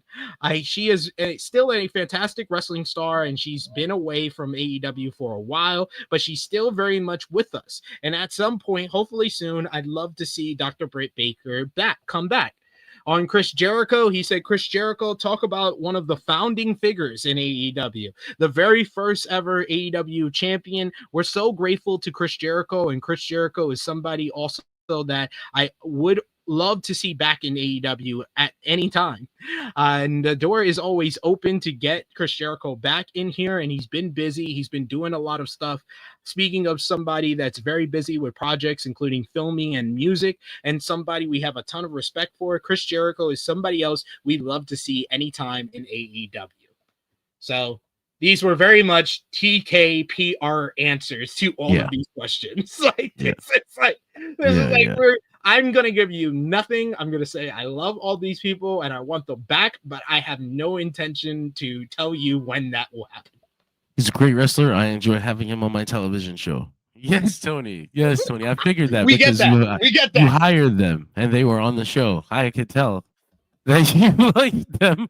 And I when I was talking to Tony Khan, I knew that he had those, like, he seems to have like a Rolodex of PR answers he can go to, and I think it's more fun when you can push him off the like, you can get him off the tracks. Like, I know you don't got an answer for this, DK. Make one of them Batman and Superman.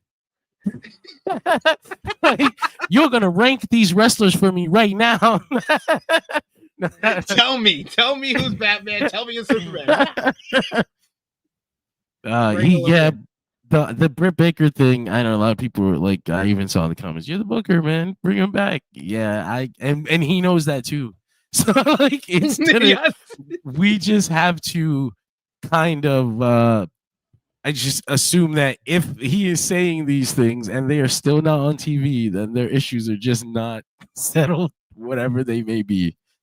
It's the Britt Baker thing sucks because I know a lot of people have I guess AEW's women's division today is so work rate heavy, and it's a lot further developed than it was back in the Britt Baker days. And I've heard the idea that they've moved beyond the need for Britt Baker, which is, I guess, you don't need Britt Baker when you have fucking Mercedes and other people like that. But I thought that even today, and even ignoring the Saraya and the Mercedes debacles, there was a space, I thought, still for Britt. And then she went and did the nobody cares thing. And I was like, maybe you don't want people like that on the television. Like, I'm kind of talking in circles here because I like Britt Baker and I want to see her on television, but I also understand that maybe if someone is going into business for themselves like that on camera, on live television, that's not somebody you want on your show. And like I was gonna say Blind Raw. I'm sure your mother didn't name you that, but But yeah, the locker room doesn't fuck with the toxicity anymore. That's another thing. Britt Baker was a bit of a bully. I mean, bully culture. I don't want to go by what we know, what we saw on that fucking fake television show. More the Yeah. reports of what people were saying You had a happened television backstage. show where her best friend, Tony Yeah. Schiavone, told her, why are you always talking about her? Why are you always talking about Thunder Rosa? Yo, like that, if I'm Tony Khan, AEW, or Britt Baker, I'm telling them to edit that shit out. That one. Like Put one, that please. shit was damning for Britt Baker's image. Yeah. And then people haven't let go of that, the idea that she's a bully. And that's why I'm like, put it on television then. That's a part of Vince McMahon that's into my heart, I guess. And then it's like freaking Britt was picking on like Tony's ugly kid for like the longest. Not to say that Thunder Rosa is ugly. Okay, he was picking on Tony's Mexican stepchild, and just picking on her, and still he was like, I still like her. I'm gonna still have her come over to the house. But then she started picking on the rich, loved son, MJF, and then he was like, nope. You can't come over no more. I don't want to see you. You better not show up on my porch, on my lawn, nothing. At that point, it is literally a point of, okay, well, hold on, because that one makes me millions of dollars. Now back the fuck off. You back the fuck off. Right? Hold on, bitch. Wait, Tony, I thought we were friends. I said, hold on, bitch. You leave MJF alone. I forgot that happened. I forgot they had an argument backstage, and she was talking shit. Talking shit to the new girl with the new girl Alicia Tout in the room, right there, being like, yeah, these guys over here going an hour, and I'm sure these guys. And I am sure somebody had the nerve to call Alicia Tout like a snitch. That is her husband. That doesn't work that way. I expected Renee Stooge into the office. Stooge into the office. No, I just told my husband. I heard people talking shit about him.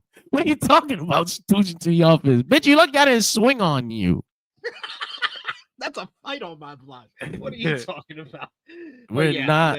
Yeah, I mean, there's a big comment in there. I'm gonna ignore because that is just people were talking shit online, and that's completely, it's complete bullshit. That stuff didn't happen. There's things that did happen, and there's things that didn't. And I think the more salacious ones did not happen. They just sound interesting sound more interesting. Yeah. But in the end, it's just a problem. It's literally a performer problem. Like she's had her issues backstage, regular performer issues, not these fucking Jerry Springer, Murray issues you guys are making up. Oh, that's fun, I guess. Yes, Tony Khan is booking people based off their personal fucking relationship issues, or not booking them. Yeah, no, I don't think it works that way. All right, well, we talked about Britt Baker, and that's a messy subject. Let's talk about a messier one. Sarah Stock. Jon Moxley attempted to drown Darby Allin at AEW WrestleDream, something that former AEW coach and producer Sarah Stock did not like and wasn't keen on. Moxley lost to Allin in an I Quit match on WrestleDream. Before the loss, Moxley attempted to drown his rival in an aquarium. Stock, who worked for AEW as a coach and producer from March 2023 until earlier this year, posted to Twitter to express her concerns about the spot. Stock responded to an AEW tweet captioned, somebody stop this, retweeting it. She expressed her concern that kids would try to emulate the moment, writing, "You know who should stop this? Mothers with their remote controls. This is worse than the plastic bag over the head. Kids are going to end up dead trying this stuff at home at AEW." For further context, Stock agreed with Twitter users who said that parents should not let their kids watch content intended for adults. She also responded to one person who said the "don't try this at home" disclaimer applies, pointing out that there wasn't one in this case. This led to a whole Twitter discussion that spilled over and led to her crashing out in several matters in several different ways. None more scarier than her responding to a fan on Twitter who says you're quoting a rapist now because you got caught being a jealous ex and tried to pivot what you were actually saying, talking about a quote that she was bringing up from Vince McMahon. And she said in response, an ex of whom? Vince never raped me. He was cool as fuck to me. Let that marinate for a minute. This led to Amanda Hubert, the widow of Brody Lee, and Sarah Scott having a whole big back and forth over the segment with Darby Allin. After the drama hit a new low after Amanda torched Stocks past TNA content and accused her of hypocrisy for calling AEW content inappropriate for kids. In response, Amanda fired off a tweet criticizing Stock's past matches, where she used a belt to choke opponents while pointing out how Stock once brushed it off by saying, "Tits look great." Hubert went in writing, "Want to know what my kids, because I have kids, were doing at midnight last night? Sleeping. Want to know why? Because they're kids. My wrestling loving kids want to know what they weren't watching, a match between two performers who are known for taking things to an extreme. Want to know why? Because it's my responsibility as a parent to know what's theirs consuming. It's cool though. I let them watch some old TNA stuff and they can learn to choke each other out with a belt, since that's cool, because checks notes, tits look great." That triggered a reply from Stock, who didn't just double down on her original cleavage comment, but she went after Amanda directly. She said, "Thank you. I agree. They are phenomenal. Natural, too," with the laughing emoji. "Sorry about the southbound journey yours have taken." Wow. Pray hands emoji, broken heart emoji. Thank you also for repeating exactly what I said in different words. The southbound journey jab quickly lit up social media. What started as a debate over what kids should or shouldn't watch in wrestling has now turned into a public teardown involving private texts, grief, parental choices, and now body shaming. Stock is best known for on screen for her work as Sarita in TNA, where she was a two-time knockout tag team champion. She worked as a trainer in WWE as well from 2015 to 2020. Oh boy. Like, why is it always these former WWE employees? Gail Kim, now Sarah Stock? Like, when will they learn stop tweeting? Just stop tweeting. Just leave it alone. Get off the app. Yeah. Go ahead, Josh. Yeah.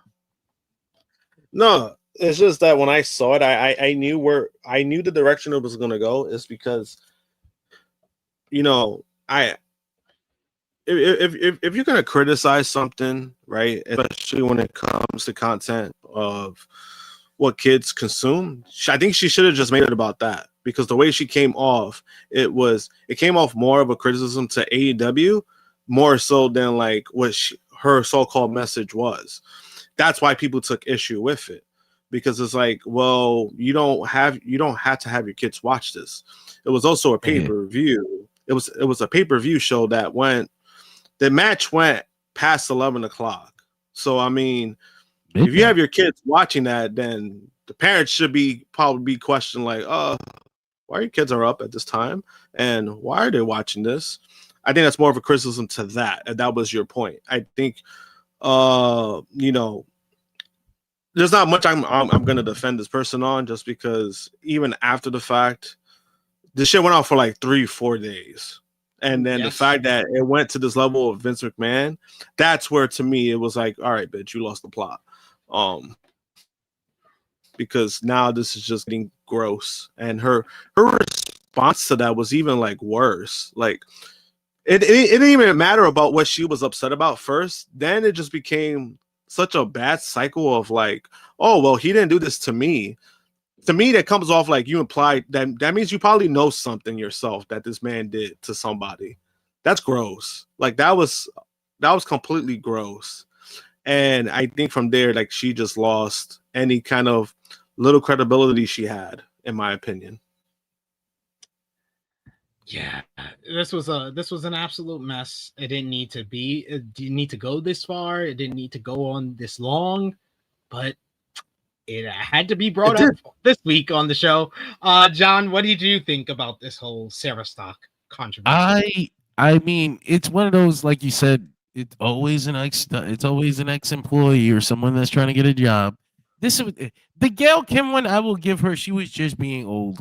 And she stumbled into a beehive, and then she ended up getting pulled into the grift because the only people supporting her were the grifters. And so now she thinks they're her family. These grifters is my family. They've accepted me. They don't like you. It's like they don't like you. They only like the fact that you said something negative about AEW. That's the only reason. Yeah. They probably haven't seen half of her career because they don't watch TNA. It ends up being, they dismiss it. That's the thing that sucks about all this. These conversations don't go anywhere. You're not proving Sarah Stock wrong when you tell her anything that breaks her logic. She's gonna dismiss it as the AEW fans are just defending the company. It's never gonna get through to them, and that's just, some people are like, well, AEW fans should just not respond, and it's like, well, that's just not how humans work. I don't think. One person, Sarah Stock, can control their actions. A fucking 1,000 people, you can't control their actions. It sucks though, because these are people whose opinions we should be able to take with a little more fucking gravity, with a little more weight, because they're in the business. And it's like the Devon Dudley comment. Yeah. I don't like how AEW is ran. What the fuck? Brother, do you work there? No, I understand. What he means is, I don't like how AEW is ran because the people who make decisions didn't decide to sign my sons. My shitty sons. Bro, they fucking suck. You know that? Have you watched their wrestling? When they were on Dark, they fucking stunk. If Tony Khan signed them, it would have been a charity fucking situation. But you know how much they stunk? That Devon is sucking WWE dick, and they didn't even get signed over there either. They didn't get signed by TNA either. They didn't get signed by no fucking body. He should be mad at the industry. TNT. You guys fucking sucked. Sorry, Devon. He just got shot. He didn't catch it straight. He caught a drive-by. Oh my god. That was great. Well done, John. You kept the streak going of great rants. We got a super chat donation here from our main man, Vala. Thank you so much, Vala, for the support. He says, remember, if you have a problem, just tweet through it. Dig yourself deeper. Just tweet through it.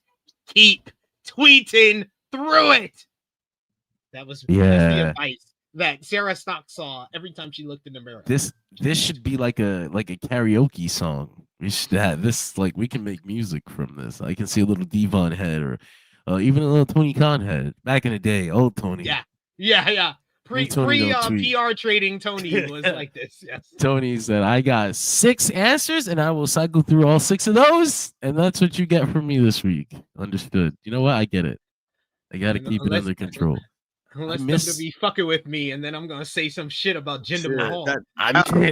I miss that. Honestly, man, that whole thing. Yeah. I mean, that shit reminded me of like what she was doing this whole week. Remember that episode of SpongeBob where Patrick was copying SpongeBob, and then he put his hand on the grill, like he put a fake hand on the grill, and then Patrick followed along. That's what she did, because she just kept responding. She kept responding to everything, to the point that it was like you made yourself even look worse, to the point that nobody's even talking about the fish tank spot no more. Nobody was complaining about that.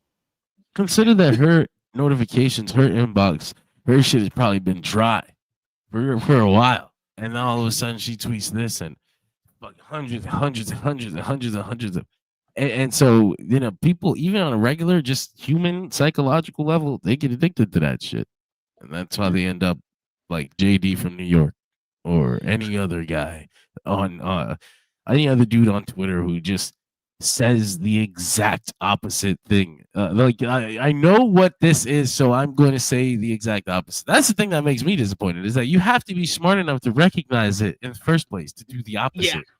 So like you're a deliberate piece of shit. You know, like it is. And what there's it a is. lot of them. There's a lot of them out there. But we're gonna talk. I'll finish off with AEW this week. They had two weekly shows during the week. You had Wednesday, the post WrestleDream episode of Dynamite. The show featured the Ops picking up the win over the Hurt Syndicate in a good opener to retain the AEW World Trios Championships, thanks to a distraction from Ricochet to continue the demand feud for some reason. Post-match, Samoa Joe cut a promo explaining his and the Ops actions at AEW WrestleDream, and he claims that he will take the AEW World title from Hangman Adam Page. Queen Aminata and Jamie Hayter beat Penelope Ford and Megan Bayne, Willow Nightingale and Harley Cameron, and the Sisters of Sin in a solid four-way matchup. Thanks to the victory, Hayter and Aminata get to choose their opponents for the opening round of the AEW Women's Tag Team Title Tournament, which they chose the Sisters of Sin. Later, you had Mercedes Moné had her 12 belts Ultimo Moné celebration that was interrupted by Mini Moné with Harley Cameron. This led to Mercedes being pissed and eventually smushing the poor puppet's face into the cake. But just when she was about to do the same to Harley, it was Chris Statlander who came from under the table, smushed Monet's face into the cake, and put her through a table to get the last laugh. However, Mercedes would get some solace at the end here as it set up her full gear AEW Women's World Title match against Chris Statlander, as well as Athena approaching Mercedes and wanting to form a partnership for the Women's Tag Team Title Tournament, which Mercedes accepted. The bracket is as follows for the tournament. You got Julia Hart and Sky Blue versus Hayter and Aminata. You got Willow and Harley versus Moné and Athena. Ty J versus Bayne and Ford, and Alex Windsor and Riho versus Timeless Tony Storm and Mina Shirakawa, now known as the Timeless Love Bombs. Darby Allin cut his first promo since his win against Jon Moxley in the I Quit match, saying that he will continue to follow the Death Riders as long as they are around for some reason. Meanwhile, Jon Moxley reflected on the loss. He didn't make any excuses for it, said it was Darby's strength that got him the win, but it will ultimately lead to his downfall. Mox set out to prove who he was, but eventually he proved that he's still a quitter. And he is scared to quit now as he faced Kyle O'Reilly in a great match. And Kyle O'Reilly got the victory via disqualification when O'Reilly had Mox in the ankle lock, and the former four-time AEW World Champion decided to strike the referee instead of quitting again. One of the best DQ finishes I've seen in wrestling in quite some time. Post-match, he had a whole bunch of chaos with the Death Riders conglomeration and referees coming out to separate everyone. This led to the conglomeration with their new entrance theme. Mark Briscoe, Roderick Strong, and Orange Cassidy picked up a win over Wheeler Yuta, Claudio Castagnoli, and Daniel Garcia of the Death Riders in a super fun trios matchup. This led to Briscoe, after his victory over Yuta, pinning him in the matchup. He came out and interrupted Kyle Fletcher and challenged him for one more shot at the TNT title, but Don Gallows turned down the challenge. And speaking of the Callis family, finally in the main event, you had Kazuchika Okada defeating Bandito in what was a tremendous match to retain the AEW Unified Championship. Post-match, Okada celebrated with the Don Callis family until Konosuke Takeshita came out to his own entrance, basically trying to steal the spotlight from Okada. But Okada got the last laugh by laughing at Takeshita and getting under his skin as he was smiling, and Takeshita was pissed off at the end of Dynamite this week. Josh, we'll start with you this time. What did you think about Dynamite? And then we'll go into last night's Collision. I thought Dynamite was okay. The show did feel a little weird to me. I don't know what it was. When it comes to certain things. The Mark and Kyle Fletcher stuff, I didn't mind too much because I do feel like it's gonna lead to a best of 7. So, I did like that. Overall, I mean, I did enjoy the show. I did like the venue they're at, the layout of it. It looked pretty cool. Besides that, I don't know. I didn't hate the show. I didn't dislike it. It kind of just felt like a weird show, in my opinion. Like, it was still like good quality stuff, but then it was like something about it. I was like, I don't know. I can't really pinpoint what it is. Freaking John did it for you. It's all the fact of all these rivalries that are just continuing for some. That's probably what reason. it was. Yeah. That's probably it. That's the main issue that everybody has said about this week's Dynamite.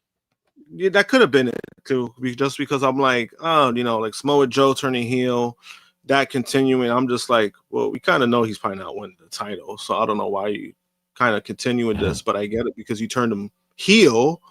But I kind of just really, I don't know. I think it's something that, I just like when these kind of rivalries happen where there's like really no real, I don't want to say payoff, but like when you kind of already know the result, like, like Samoa Joe, Hangman Page, like we kind of know what that was going to, like we already knew that Hangman was going to retain. Now you turn this guy heel and then you're going to continue that. I'm like, I'm not too fond of that, but I did like the Takeshita stuff because I mean that's gonna lead to him turning face, and Okada's a dick. He was fucking like Okada's been the best part when it comes to like anything character wise, in my opinion. Just because he's like such a fucking asshole. But yeah, I do. Yeah, it's one of those things where I think a lot of things that is continuing, but it's like I don't know. I don't know how I feel about that. What about you, John? What did you think about Dynamite this week? Yeah, I mean, like I said earlier, there were some feuds that I was like, okay, this makes sense, and there were others to continue, and there were others that I was like, all right, I don't know what the fuck we're doing right now. Why is this continuing? One of the, I see them arguing on there in the comments. One of the things I wanted to mention was the women's tag team championship bracket. I have been famously against women's tag team championships. I was like, fuck this. I didn't want this. I thought if they would, you could have just put more women on TV if that was what your issue was. I was like, why don't you just book them that way? But I was watching the Fatal 4-Way, and I was like, kind of seeing, Penelope and Megan Payne and a couple of the other girls too. That felt like tag teams, at least in this match. Yeah. And I was like, all right, if you can keep this up, if they won't all feel like Willow Nightingale and Harley Cameron, then, which I love them both, but it's like, they're very much separate acts that we put together just for this thing right now. As long as we can keep that to a minimum, I'll be okay. I think for the most part, that's what they did. Like, really, the only teams that are kind of like put together like that are Harley and Willow, and then Windsor and Riho. Where like the Monet and Athena doesn't really count because they have teamed before, and also that's them putting together a super team for this tournament. Every other team has experience being teammates together. Oh, I forgot to also add, when it comes to that segment, I enjoyed the segment. I don't give a shit anybody says. I like the puppet. I enjoy. I said in front of any other crowd, I don't know if I enjoy it as much, but that crowd ate it up, so I loved it. They made it work. That's why I was like, I like it. I was like, I don't give a shit. I enjoy it. I see a puppet though. I see a puppet, and sometimes I get a WWE vibe. I'm like, oh God, but don't do that. Yes. Well, don't get me wrong. Don't get me twisted. I liked it. But it was definitely a WWE 1980s. Yeah. It was 1980s to its core. Like, spot, segment, puppets. Yeah, this is all WWE. And I wasn't even like fully, like, I thought it was just fine. Like, it didn't bother me when it was over. But then I had saw the side-by-side shot of Mercedes and the puppet. with the fucking cake on their face, both in like the same camera position, and I was like, "Oh fuck, this is cinematic. What the fuck?" Yo, It was an entertaining segment. It put over Statlander, and it basically told us how the build to Statlander and Mercedes is going to go. Harley is basically the proxy of entertainment because neither one of them are that good at promos and segments like this. But Harley, and then also Athena was great on social media too. I thought she was fucking hilarious because she was supposed to be purchased for Mercedes. Like Mercedes was like, "Take this down." She was like, "Take this her down," and then she was like, "Is this one better?" And it was like almost the same thing. Yeah. The Billy Starks thing is interesting because it seems like Billy Starks is against bringing Mercedes in. Yeah, I wonder where that's going.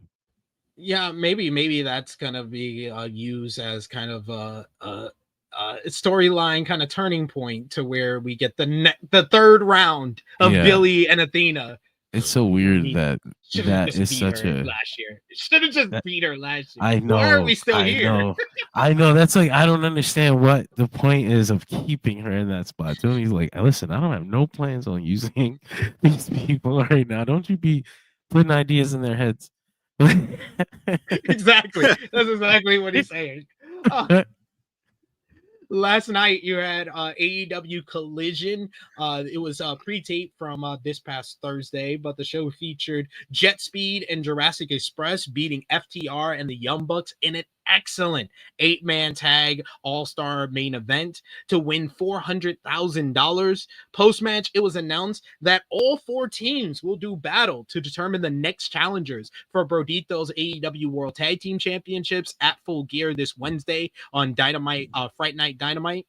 AEW World Champion Hangman Adam Page kicked off the show, issuing a promo to address Samoa Joe and the Ops turning on him at WrestleDream, and he promised to ruin Joe's life.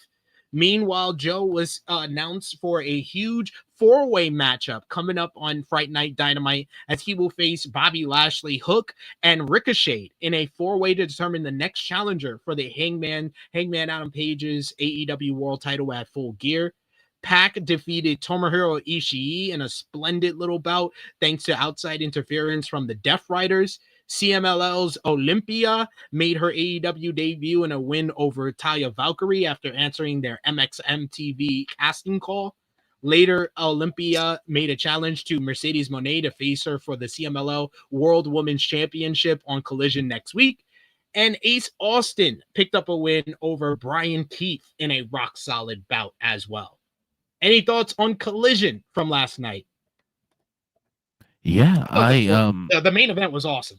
That's all I. Main event was awesome. It was a pretty good night of wrestling.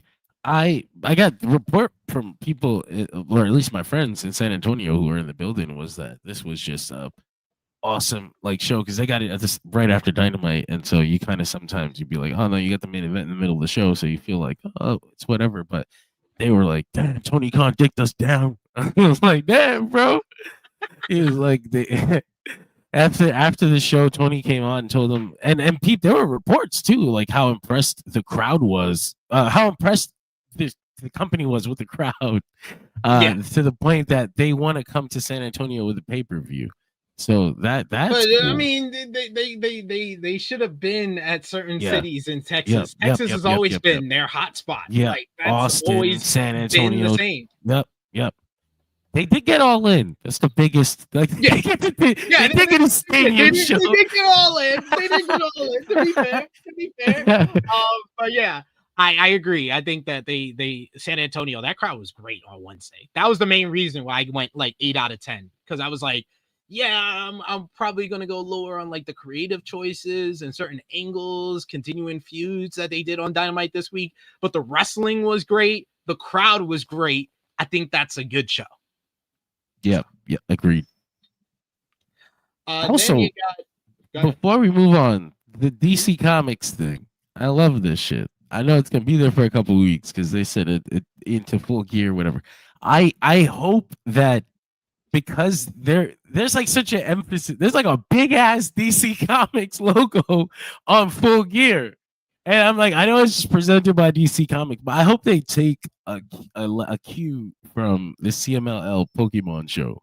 As far as like, you don't have to theme the entire, like, you don't have to do like Team Batman versus Team Joker or whatever, but wrestlers with themed suits and entrances, and graphics or whatever for the night. I would love that. I would love that so much. You kind of got that with like Halloween Havoc with the NXT roster. A lot of people had like themed outfits on. I would love if AEW was able to do that one time. I should mention last night on Collision, we also got a debut of Tegan Knox, Nixon Noel, and Miranda Alizé issuing a challenge to Ty J. I was surprised by that. I was like, oh, okay. Because I literally just saw their video advertising that they're taking bookings on social media this week. And then they turn around and they're on Collision. I was like, God damn, Tony must have saw the same tweet I did. Probably.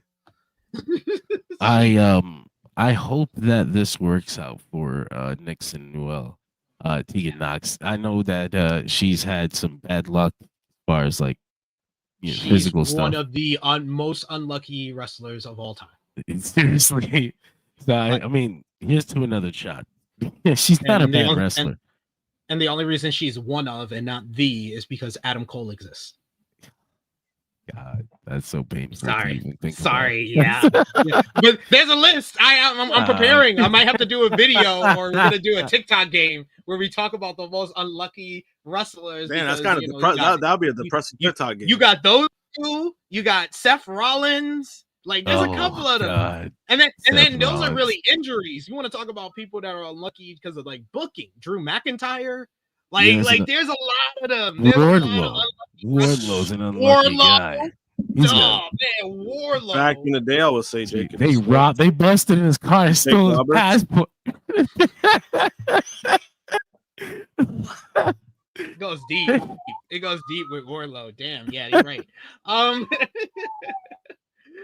But yes, we have a couple of news notes to finish up with AEW this week. You had Swerve Strickland. He is reportedly drawing closer to an AEW return, according to a new report. The former AEW World Champion is currently recovering from a meniscus surgery that he underwent in late August. Fightful Select reports that as of this weekend, sources in AEW hope that Swerve could be ready to return to action in the winter. The report says that December is a possible time window for Swerve's return. Of course, nothing is certain at this time, and a setback or other complications could change that. AEW wrote off Swerve off television in August so that he could undergo the surgery. He had been dealing with the surgery since 2019 during his time in WWE. He initially rested through the injury for a month before returning. Strickland last wrestled at Forbidden Door, where he lost an AEW Unified title match against Kazuchika Okada. AEW wrote him off by virtue of an attack by Okada and Wardlow after the matchup. He posted a video last month from his injury rehab. Talking about someone else on the AEW roster, we got to bring up Mercedes Moné, who became 12 belts Moné last weekend. A new backstage report has shed some light on Mercedes Moné's appearance fee for her independent wrestling bookings, revealing that the AEW star commands one of the highest rates in the industry. According to the Wrestling Observer newsletter, an independent promoter who approached Mercedes' team about a potential booking was quoted $25,000 per appearance. In a recent interview, AEW President Tony Khan noted that Moné's passion for wrestling, not greed, drives her independent appearances. He praised her willingness to perform for smaller audiences and not the highest paying places. However, Dave Meltzer reported that the quoted fee of $25,000 per appearance in the Wrestling Observer newsletter. He noted that the price isn't fixed and can vary depending on the promotion's location, reputation, or event size. It was noted to us, he said, that it's a very difficult price and the promoter in question turned it down. For example, I've never heard of anyone being paid $25,000 in CMLL or close to that. And they've had some major stars there, Jericho, Moxley, MJF, Danielson, unless perhaps for the biggest stars losing their mask.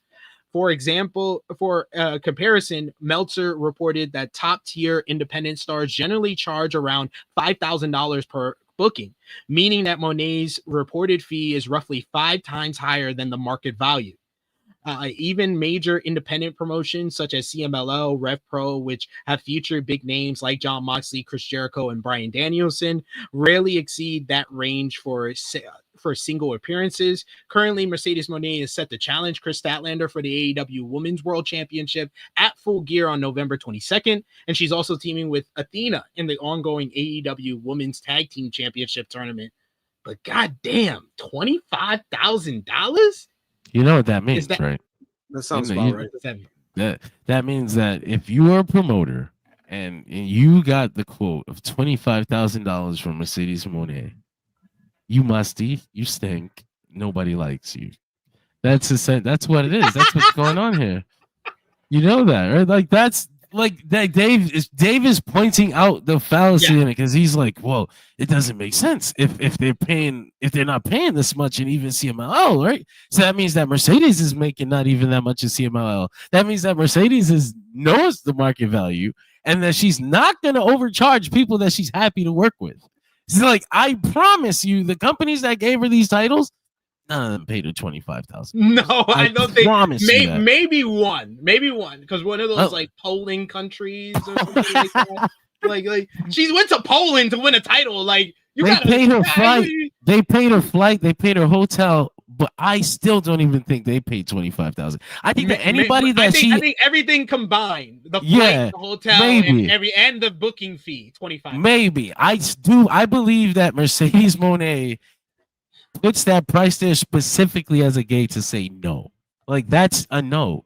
She doesn't want your $25,000. She wants you to not be able to afford $25,000. Yeah. So what you're really telling me is that when HOG called her, she said $25,000, or I'll give you a discount. Take JD off of commentary.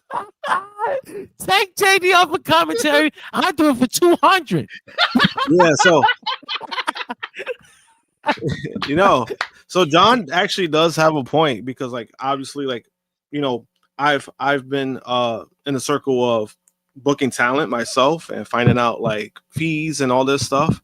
So Mercedes being 25,000, I don't think it's completely accurate. I think it's a lot lower than that, but I think 25 is like a catch of like her maybe not wanting to do it, but that's just them shooting their shot. That's sometimes they do that just to try to, I want to say avoid it, but sometimes that will turn people away. As far as, it still could be true. It depends. So I think $25,000, I mean, it's not one of those things where it's like, oh, that sounds insane. It's probably insane for some people, but for somebody her caliber, she's on TV, she's been working, and then what she's been doing, $25,000 is actually pretty. It's actually not as crazy as people may think. Like Sting, for example, we were interested in booking Sting for for an appearance, and Sting alone for traveling, everything combined, Sting was about $22,000 just to bring him in. So there are people who charge a lot. There's also a certain ECW legend who was charging $20,000 before. Yeah. So those prices for somebody who's actually working like Mercedes, 25,000 does sound pretty like, oh, all right, it's not too bad. But there's also possible that she does have different tiers. Certain areas, certain places that she's definitely going to show up. Part of it too is like meet and greets. Meet and greets, they get paid off for that as well. So that's probably why that her fee is also probably listed as 25. Makes sense to me. Final news note before we finish up with the Converse and the partner promotions. WBD, Warner Brothers Discovery, said on Tuesday is expanding its strategic review of the business and is open to a sale, sending shares of the company 10% higher in morning trading. Earlier this year, WBD announced plans to split into 2 separate entities, a streaming and studios business and a global networks business. It's also been fielding takeout interest from the newly merged Paramount Skydance. But on Tuesday, WBD said it's received unsolicited interest from multiple parties and will now review all options.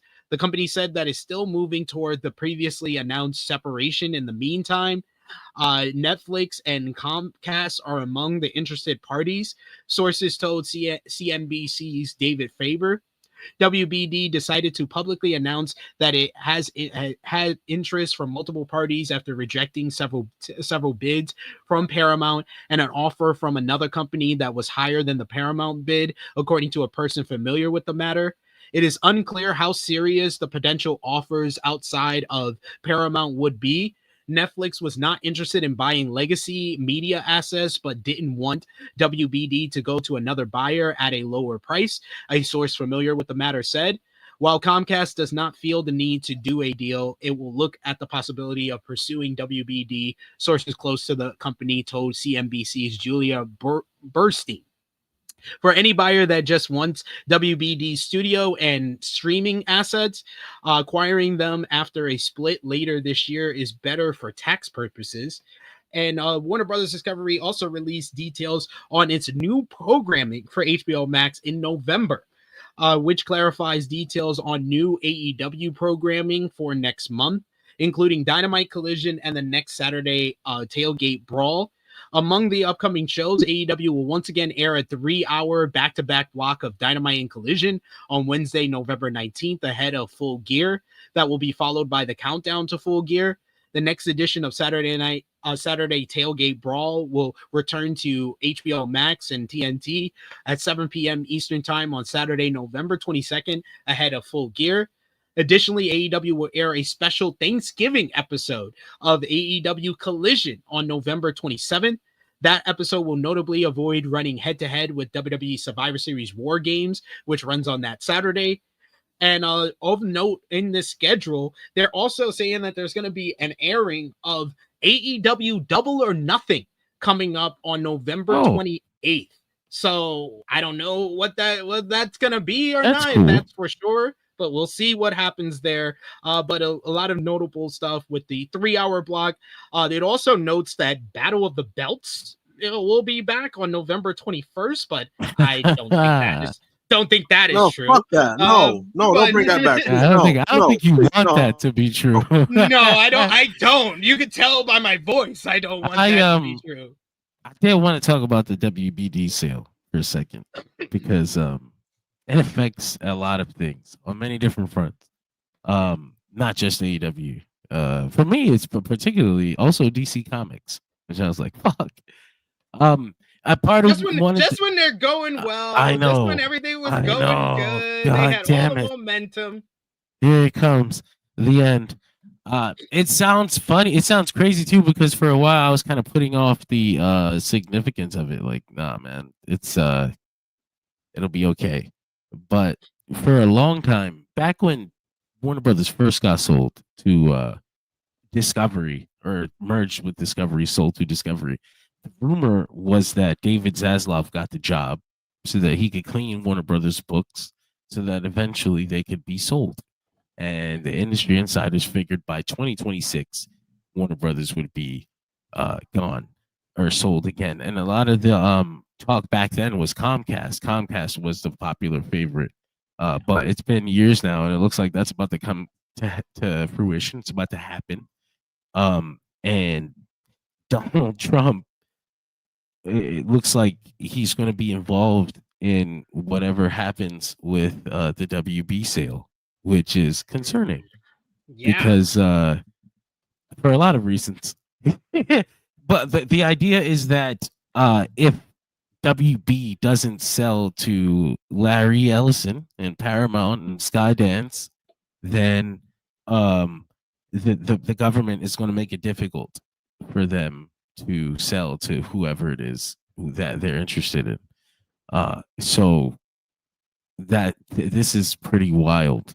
The only thing that you could the only thing that maybe you could take some comfort in is that if things like AEW or DC Comics are successful and making money, then they likely won't be touched too much.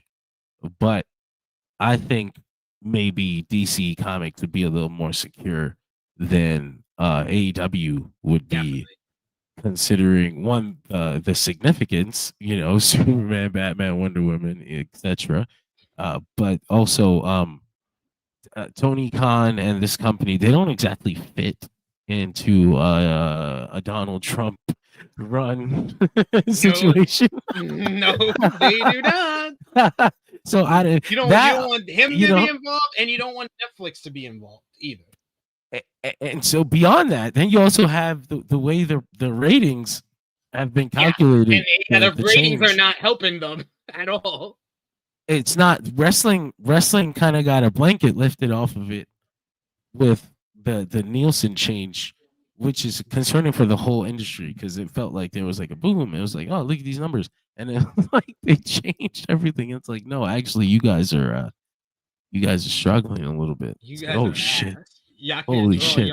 Young viewers. Like, that's horrifying. So it maybe people have mentioned Amazon or Apple, but something Tony Khan has said in the past that stuck with me was that even if he couldn't get a provider for pay-per-view, he was interested in doing fast service, which is like an ad-supported app.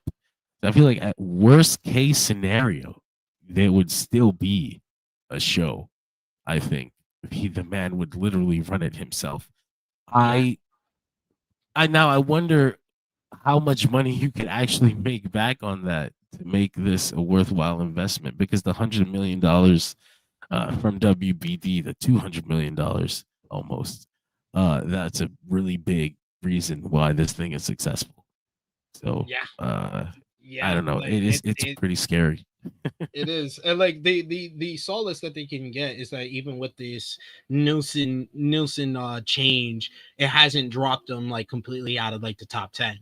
So they're lucky in that fact that it has affected a lot of shows outside of just wrestling. Wrestling has been hit the hardest. It's a 13% drop with this new Nielsen rating system, but there's still like a top 10 show when it comes to the 18 to 49 demo, which works in their benefit, but that's the only thing working in their benefit ratings wise. And if you want to do like real conspiracy stuff, if Paramount gets WB and Ellison has his connection to Trump is like directly connected to Triple H. Yep. And so like that would be like horrifying. Like all he's got to do is ask a favor, you know, like, why don't you take those guys off TV? Yeah. Can you take them off TV? But this is what we do. Like, and then he'll do it.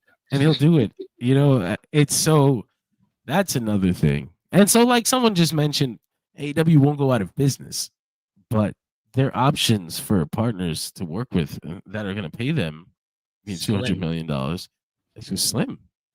So that's fucking scary.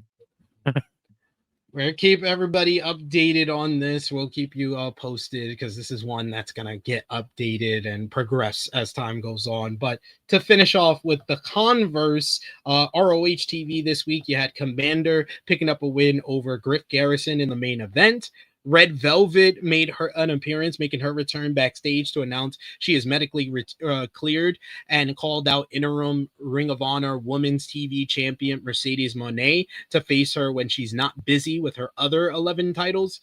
Alex Windsor and Yuka Sakazaki beat Aaliyah James and Billy Starks in a pretty decent tag team match. Deonna Purrazzo defeated Angelica Risk in a Pure Rules matchup.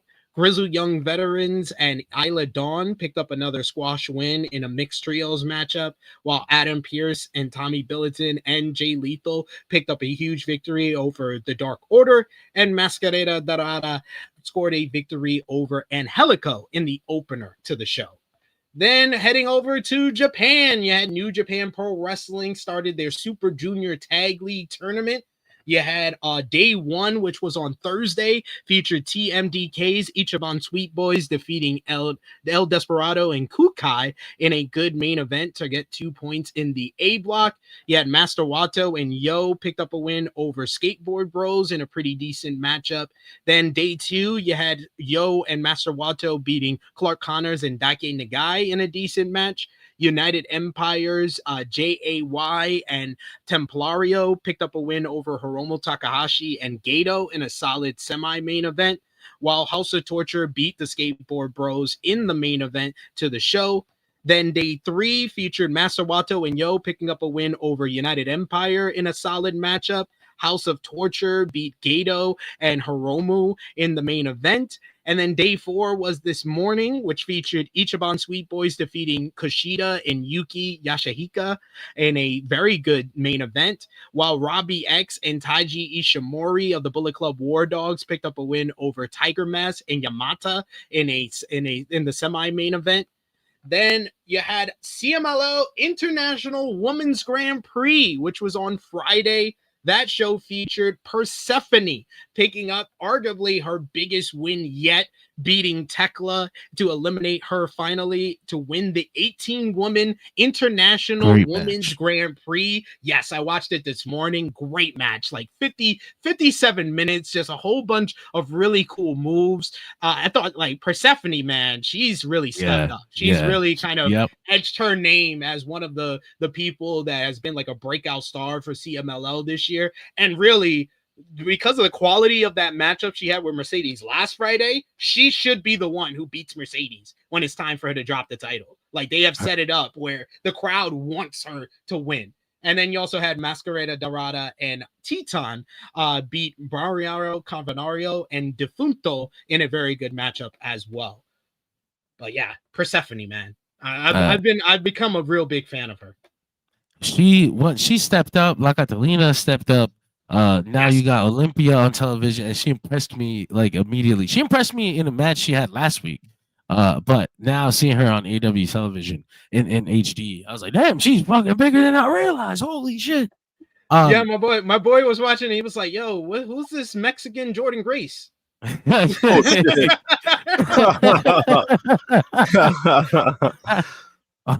Also, there was a spot in the middle of like the Grand Prix where La Catalina and Mina Shirakawa had a dance off, and I was like, it never occurred to me that they're fucking counterparts. Yes, like yo, holy shit. That whole moment was my favorite part of the matchup when Catalina does the fucking forward flip kip up. Yeah. I was like, give her a dual contract right now. And then Mina was like clapped, and then she pulled her into Irish Whip, and she just stepped up.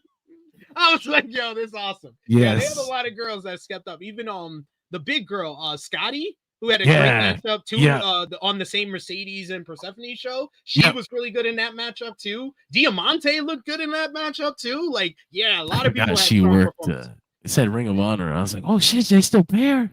Oh shit, that was crazy. That was a moment. A moment you'll never forget. But yeah. Even like people like Sky Blue and Julia Hart, they look good in that matchup too. So yeah, that's definitely going to be on my list of the best matches from the week. But that comes at the end of the show.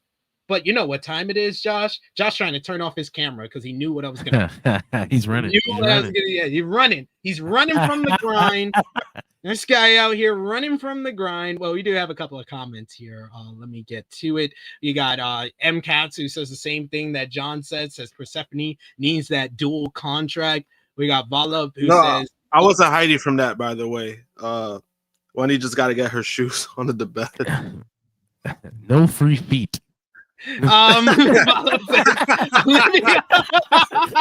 Olympia, she's real jack, baby. We also got MCATs. Yeah, brought that up on next week on Ring of Honor. Hell yeah. Rada versus Bandito too. Oh, hell yeah, absolutely. I was like, they're gonna give us another banger. It's because they heard everybody like praising the Saray versus Windsor matchup. So it was like, we got to give them another great match on Ring of Honor. So here you go.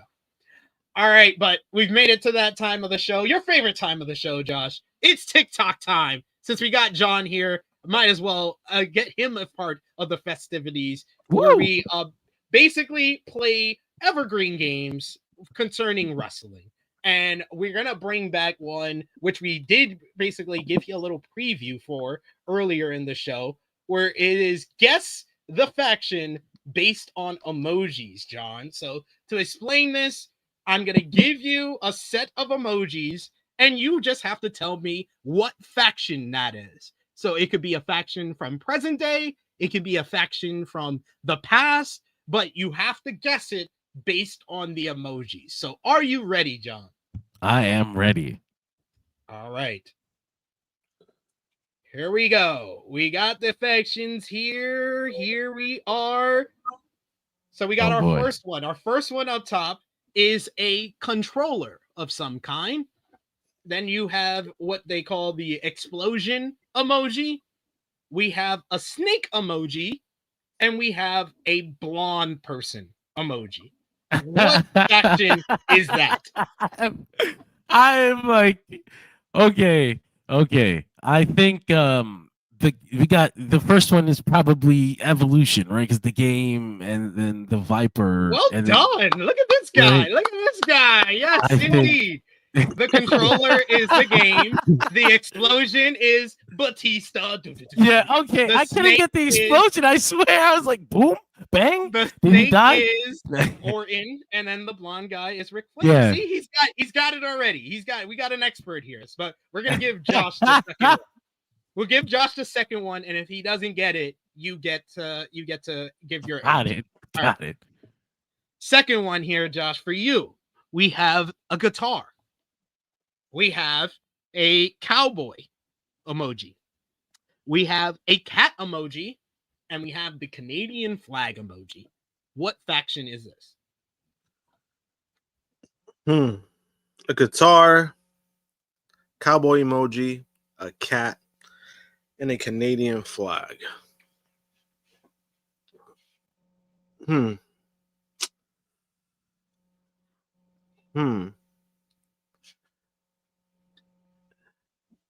All right, gonna have to put it. Just say an answer.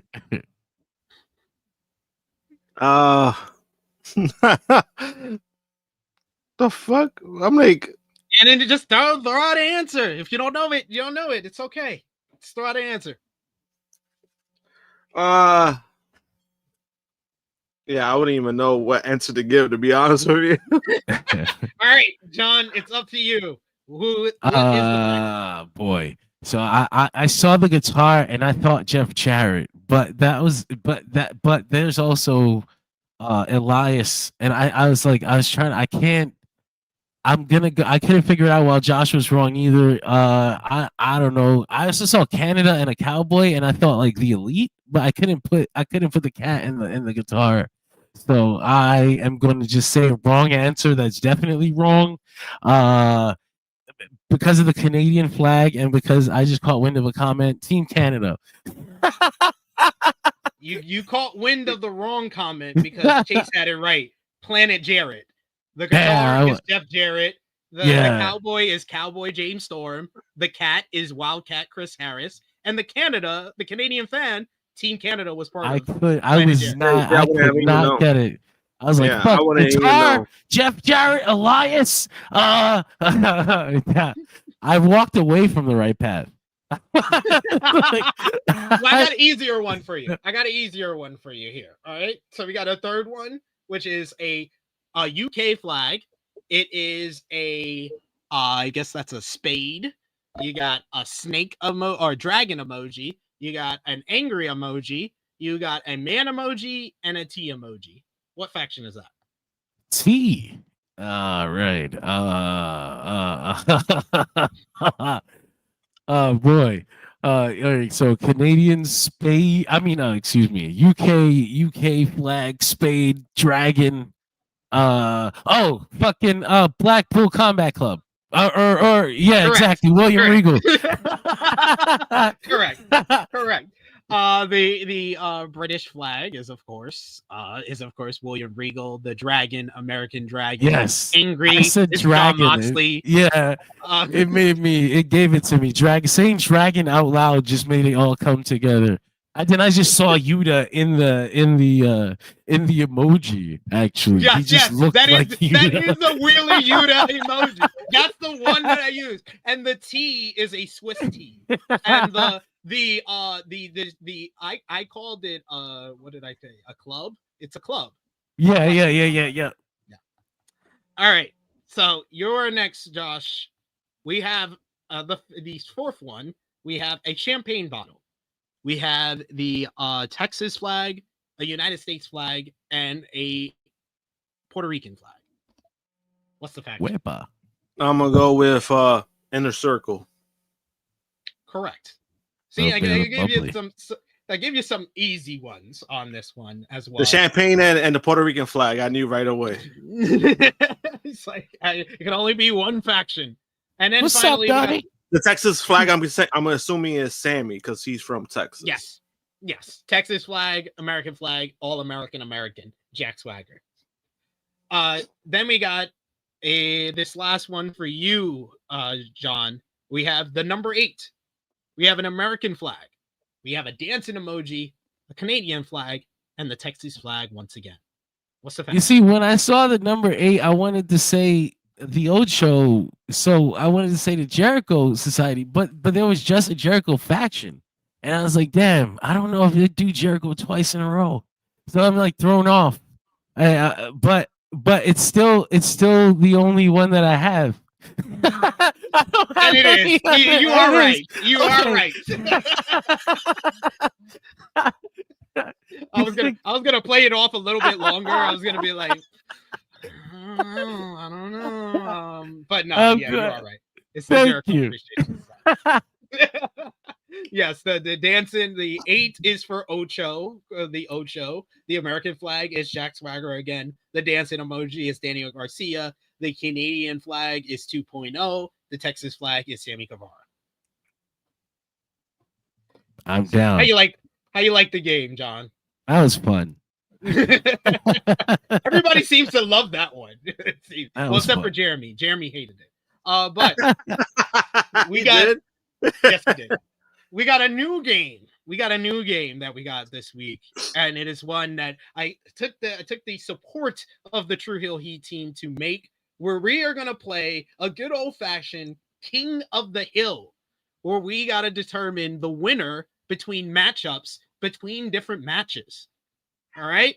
So this is King of the Hill for the best match from the 1990s. So these are the best matches that took place from 1990 to 1999. A lot of these were brought to me from different fans. I got a couple of DMs on social media, and of course the Tru Heel Heat team. So we got our first matchup here for the King of the Hill. We gotta come together as a group, and you, the chat, can help as well and determine the winner. So our first matchup is a battle of WrestleMania 10. Bret Hart versus Owen Hart versus the ladder match between HBK and Razor Ramon. Which one is the King of the Hill? Which one is better between those two matches? Josh. Oh, go ahead, Josh. Ooh, that one's tough because there's actually one match I liked than the other. I'm gonna go with the ladder match. John. Oh, Bret versus Owen. So I'm the tiebreaker here. Let's go with Bret versus Owen. Bret versus Owen. I'm going with Bret versus Owen. That's the better pure matchup. That's what Right. it is. It's good for my sensibilities. I think I understand if you guys would go with the ladder match, though. But damn, Bret and Owen.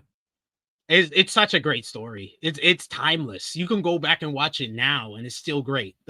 Watching the story unfold too. Yeah, So same. Yeah, to me, it's the greatest opener in WrestleMania history. Still, Especially that spot. Apparently, that spot was legit, where Owen like brushed his face with his foot, and then Bret pointed at him. Watch it. Yeah.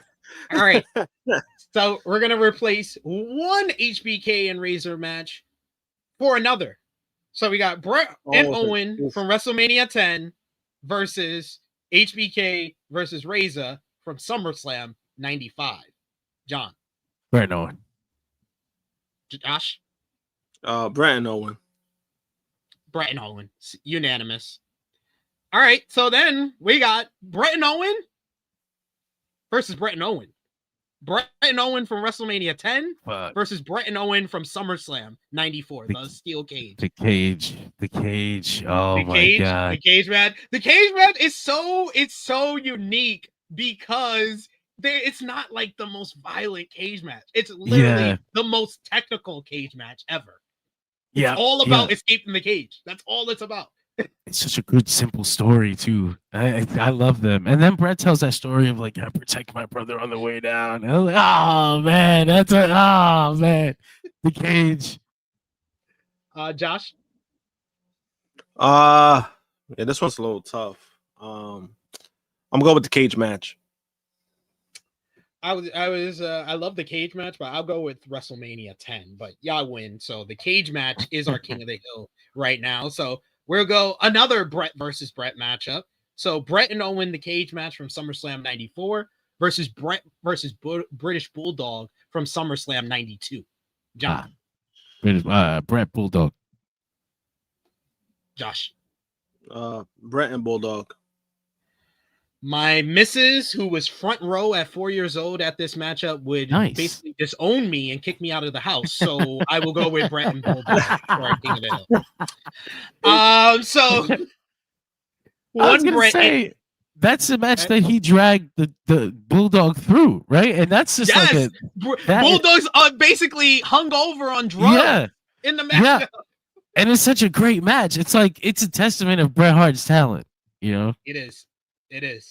Brett, I'm booked. Yes. Brett and Bulldog, SummerSlam 92 versus Brett and Mr. Perfect from SummerSlam 91. Josh. I'm gonna stick with Brett versus Bulldog. John. I'm gonna say Brett versus Mr. Perfect, but for the same reason that I just gave, is that Mr. Perfect wasn't.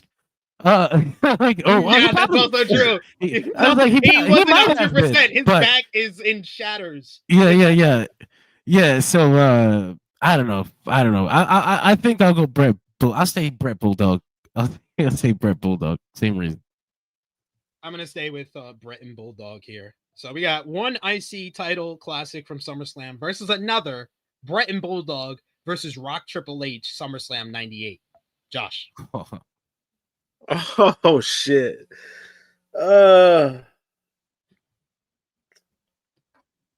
Damn.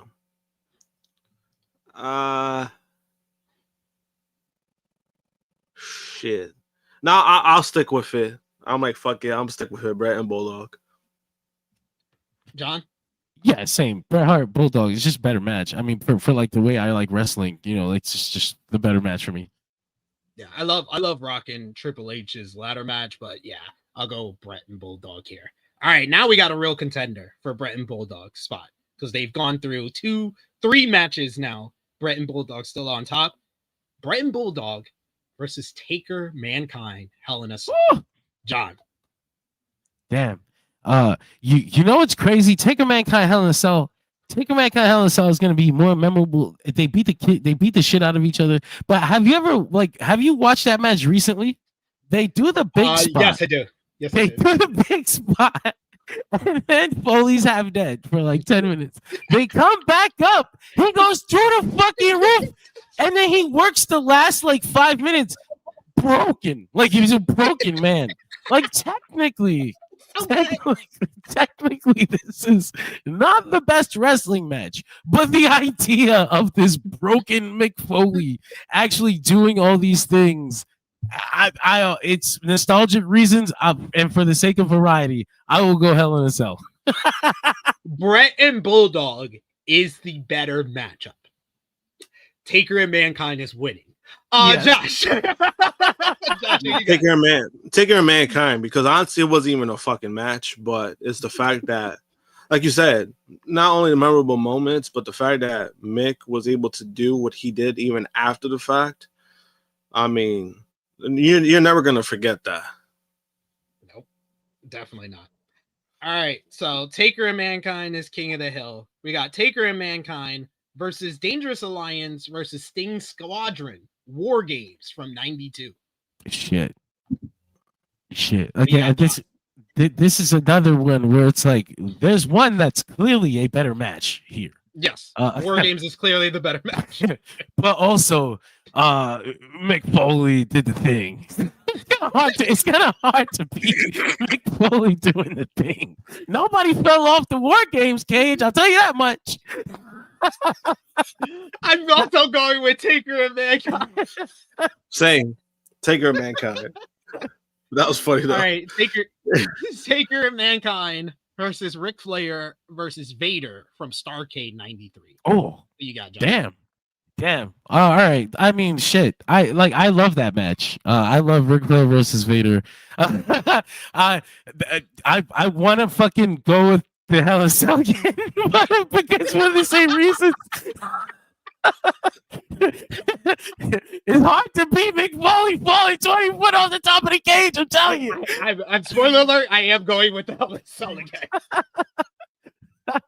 I love Flair and Vader. I bring that up often. Flair and Vader is like one of the earliest like great matches I remember from WCW. But like it's Taker and Mankind is like the most famous match in wrestling. Yeah. It's gonna be hard to knock this one off the hill, man. Yeah. Josh. Taker and Mankind. All right, now we got the real challenger for our King of the Hill. Y'all ready? Taker and Mankind versus Eddie Guerrero, Rey Mysterio, Halloween Havoc, 97. Oh shit, that's evil. John. All right, this. All right, I might have to walk away. I'm sorry, Doug Foley. I might not be able to catch you. This is where I'm packing up. Eddie and Ray for sure. Yeah. You too, Josh? Eddie and Ray. Eddie and Ray as our new King of the Hill. All right. Eddie and Ray versus Sabu versus Sandman, Stairway to Hell. John. Not a Sandman or Sabu match in history that is going to fucking knock Eddie off the bill. John. Eddie and Ray. Eddie and Ray. Easy. I got a good matchup, though, here. Eddie and Ray versus RVD, Jerry Lynn, Living Dangerously, 99. Josh. Ooh, damn. Oh, boy, yeah, that is a great match. I'm gonna go with RVD, Jerry Lynn. John? You know what's crazy? If I said, I love RVD and Jerry Lynn. They're very iconic, and they're like the foundation for like the style that we have today. Yes. I feel like Eddie and Ray had I don't know how to say. I'm gonna sound like an old man when I say this, right? Like this is an old man take. Eddie and Ray's match was better because they did less. I don't know how to explain. That's like it's true. I'm gonna stay with Eddie and Ray here. This is probably the most mix of answers that we gotten in the chat so far, with people kind of split down the middle with this one, and we're split as well. So I'm the deciding factor. I'm gonna go with Eddie and Ray, sticking at the King of the Hill spot. Viva la raza. It's not wrong. Not wrong either way. Final ECW one on our King of the Hill list here: Taz and Bam Bam versus Eddie versus Ray. Oh, who you got, John? Again, another situation where like Taz versus Bam Bam Bigelow is one of my childhood favorites. I love that match. I love the one where they go through the fucking ring. That's the one. Living Dangerously 98. That's when they go through the ring. There's the time they went off the side of the fucking stage and almost died. Yeah. Eddie and Ray is probably one of the best wrestling matches of my particular taste style that exists. So I guess it's hard to knock it off. I'm gonna stay Eddie Ray on this one. Josh, who you got? I'm gonna go with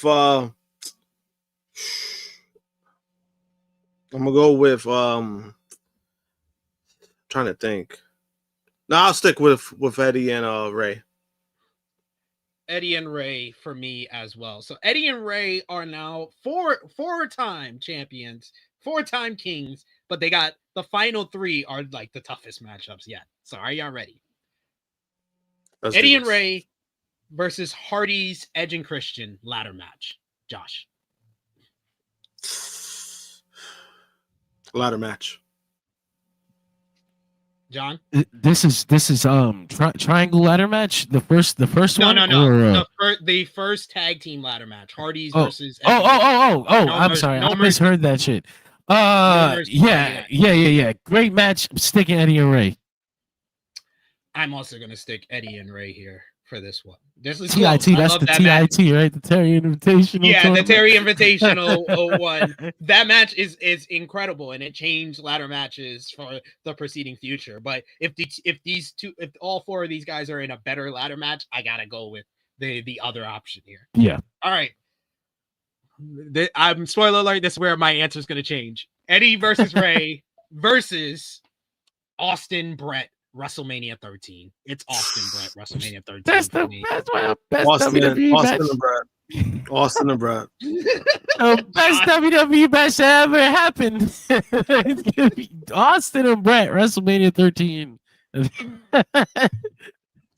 Yeah. I saved that for late in the game just because I was like, if I hit this early, this shit would run through. Yeah. All right, but final matchup. What is I think this might answer the question. What is the greatest WWE match of the 1990s? Austin and Brett WrestleMania 13 versus Shawn Michaels Undertaker Hell in a Cell. John. Austin Brett. Josh. Austin and Brett. Austin and Brett, unanimous. So Austin and Brett is our first ever King of the Hill on Tru Heel Heat. How y'all like that? Selling us some propane, baby. That was fun. That was very fun. That's a good game. Keep that one. I was like, yeah, I think that's gonna be a good one. So let us know in the chat what y'all thought about this week's games for TikTok time, and if you want to see us see any new ones make their debut during TikTok time. But we gotta thank John for joining us this week. Thank you so much for coming on and talking some WrestleDream and playing some TikTok time. We always appreciate having you on. Thank you for having me on. I appreciate it. I'm sorry I woke up late this morning. I'm glad I made it on. Thank you guys for having me. I'm always happy to be on. I can't wait to be on the next one. I can't wait to see you guys again. I guess the plug wise, plugs. I'll give you the spotlight. Let everybody know. Check out Dirt Sheet Radio from Mr. Joe Fixit, the Hulk himself. Check Dirt Sheet Radio out. Google Dirt Sheet Radio. I actually, I have one. It's just that I keep on I'm not gonna lie to you guys. I overwork myself as far as a working camera. I fall asleep forgetting to do the fucking camera, to charge the goddamn camera, and then I wake up fuck, I have to do the show, and now my camera's dead. But if you watch Dirt Sheet Radio, check us out. I will usually have a face, though this week I also did. So maybe check out the audio podcast on your way to work. audio, please. No, man. Thank you guys. Have a good day, brother. We will see you next month for sure. Before I go, WWE related, whose feet did they post on Twitter this morning? I'm guessing it's Gunther, but I've seen way too many people thinking that it's either Jericho or Andrade. It's too early. It's illegal for it to be Chris Jericho. Yes. But if it was Andrade, that would be the funniest shit in the universe. I would actually die. I would die laughing. I would vote for him for Wrestler of the Year. But thank you guys for having me, and I'll see you next month. See you, John. Thanks for coming on. Always appreciate you. All right, but we got to finish up this week's flagship podcast by talking some WWE. Heading over to Friday Night SmackDown. On Friday night, the show featured Cody Rhodes kicking off the show to explain his actions from the week prior, only to be interrupted by Drew McIntyre, who called out the undisputed WWE champion for hitting him with the title belt last week during their title bout and their Saturday night's main event rematch. However, Jimmy Uso was at the show to get a bit of revenge for Jacob Fatu, with everyone believing McIntyre was the attacker. This led to our main event of the evening, where Drew picked up the win over Jimmy Uso in a no DQ matchup. Very fun match, by the way. Post-match, Drew attacked Jimmy until Cody made the save, but McIntyre got the last laugh by delivering a Claymore to Cody to close off the show and to stand tall ahead of Saturday night's main event. You also had on the show Ilya Dragunov continued Sami Zayn's tradition of the United States Open Challenge by retaining the title against Aleister Black in a great match, thanks to a distraction from Damian Priest. Post-match, you had Priest attempt to deliver the concerto on Black, but Zelina Vega raked his bad eye from the fireball to help her husband escape. The MFTs beat Rey Fenix and Shinsuke Nakamura in the opener, while Tiffany Stratton picked up a win over Kiana James. Post-match, you had Jade Cargill make the save for Tiffany Stratton when Kiana and Julia jumped her. Then Cargill helped Tiffany to her feet before turning heel on her in a brutal beatdown, ending with Jade stomping down on Stratton's knee against the steel steps. Later, Jade explained that she was sick and tired of waiting and being patient, so she's coming for power by winning the WWE Women's Championship. Now Cargill will face Stratton for the title at Saturday night's main event next Saturday. By the way, Jade Cargill, the person who said she was sick of waiting and being patient, she's had 8 WWE Women's Championship matches in the past 2 months. She's been waiting and being patient, though. Only 8. Josh, what did you think about SmackDown this week? And specifically, what did you think about Jade Cargill turning heel? SmackDown was okay, I guess. Dragunov versus Black was a fun matchup, but that's Dragunov's strength. It's his wrestling, and I think it's something that they should continue when it comes to like the challenge kind of thing with the United States Championship, because it benefits him. So I think that's a good route to go to continue that. If you have a working wrestler, use it for that. As far as Jade's turn, I was like, damn, it only took them 2 years to finally do it. But it's gonna be interesting to see what version of this heel character we're gonna get as Jade. Are we gonna get what we were getting, at AEW, or are we gonna get somebody who's gonna be like more vindictive because of the opportunities she's gotten and she's fallen short? So I think it's gonna be like a different kind of thing.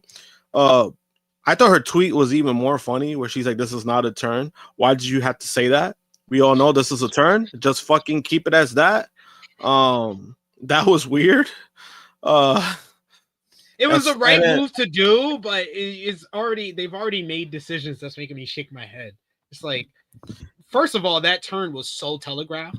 Like, I don't know if you've been watching wrestling for more than 6 months, you knew Jade Cargill was turning on Tiffany Stratton. She had on different clothes and they were all black. She was being nice to Tiffany to basically set up her turning on her when she's never been nice to Tiffany before that. Like, all of it was just so telegraphed. Like, that was the other issue I had. Yeah, it was all coded because you could kind of just tell. And then now they're having another matchup, Saturday night's main event, that kind of indicates where she should probably win that match. If she doesn't, then I think you just fucking stick a fork in it if you're gonna make this turn and not cash in. And then the whole Cody and Drew stuff, it was like, okay. Yeah, it's kind of Yeah. there.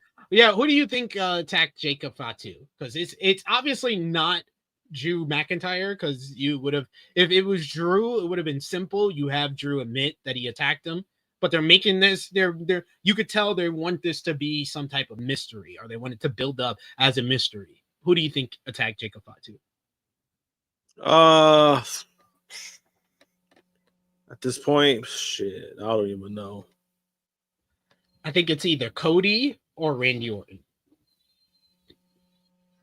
I can see him being more Randy. Cody, I think that will be kind of just turn the tide that is like, all right, Cody is heel. And I don't think I think they don't got the balls yet to pull that off. Randy, I think it would be, that would be an easy fix for Randy. But I don't know, man. Cody needs to do something because it's just like, man, I don't know. I don't know what this man. Yeah, and this is a Cody fan saying this. Like, you need to do something. Like, it's like the same cutting bullshit that it's getting kind of tiring. Dude, I think we need to come to the realization. I'm gonna have this conversation with you first. The Cody Rhodes babyface American Nightmare character has a 3-year shelf life. When did the AEW fans start turning on Cody? Year 3 of AEW. Shit, when did Cody? No, it was year 3. 2020 he was fine. 2019 he's the biggest babyface in wrestling. 2020 he's TNT champion and he's doing well. It's not until 2021 when you have new stars coming in that are making the company fresh. They're going back in front of the live fans and stuff. And Cody's still doing his American Nightmare babyface shtick. That was year 3. Year 3 of AEW is when that got stale. Year 3 of his return to WWE. That's when the American Nightmare character got stale again. He has a 3-year shelf life. And unfortunately, we might be seeing what would have happened if Cody stayed in AEW for an extra year, where WWE is going to wait way too long to finally turn him heel. Yeah, I mean, there's no argument there because even with the AEW stuff, there was a lot of factors that happened, and in this case, that main factor isn't what it is. You know what I mean? Meaning in AEW, he gave himself that stupid ass stipulation, and he was gatekeeping everybody. This time, he's not really he doesn't have that option. He's the world champion, and we're just seeing that. We see him going through feuds, having like 3-4 matches with the same feuds, and then he's still winning. So it's one of those things where, I can't really argue with that because and we've seen Cody heel. Cody's a fucking fantastic heel. So it's one of those things where it's like, if you turn him heel, I will fucking love it. But, obviously him, the position they have him in, he's he caters to the kids too much. It's like, who gives a fuck at this point? It's fucking wrestling. Who cares? Like, just fucking do it. Do something fresh. Do something that's gonna mean something. Who gives a fuck? Like, fucking kids. I'm just saying, like, come on, just do it. We got a super chat donation here from our boy Dion. Thank you so much, Dion, for the support. He says WWE never strikes while the iron is hot. They're always at least a year too late. Yes, that is what WWE is known for. Whether it's Vince in charge, whether it's Triple H in charge, they don't always quite crack when the iron is hot. When they do strike while the iron is hot, it's the exception to the rule. It's not the rule. The rule is they don't. Yeah, and I don't know, man. It's just, and when it comes to WWE too, it's too many of the corporate-esque factors that come to it too, that you kind of just get tired of it. And it's just like, it's wrestling at the end of the fucking day. Okay, make this guy world champion. Oh, because he's going to be the face. He's going to be representing us. Who gives a fuck? You guys are wrestling. Stop trying to pretend something that you're not. Just fucking put on a great wrestling show because you guys are wrestling. Yeah. We got another super chat donation here from Volup. Thank you so much, Volup, for the support once again. He says media consolation, consolation is a bad thing. It's not just about wrestling, but yeah, it's looking sweaty for AEW. Oh, you Yeah, talking about the WBD whole thing. So yeah, it's kind of a shaky situation. It's not technically like WCW and Time Warner because the company is basically not owned completely by the network, but it is kind of shaky in regards to where AEW might be airing past 2028 when this current deal is over. Yeah. See where WBD is at that point. Yeah, I mean that's the kind of the silver lining at the moment. You won't know until it gets deeper into that. But yeah, good point.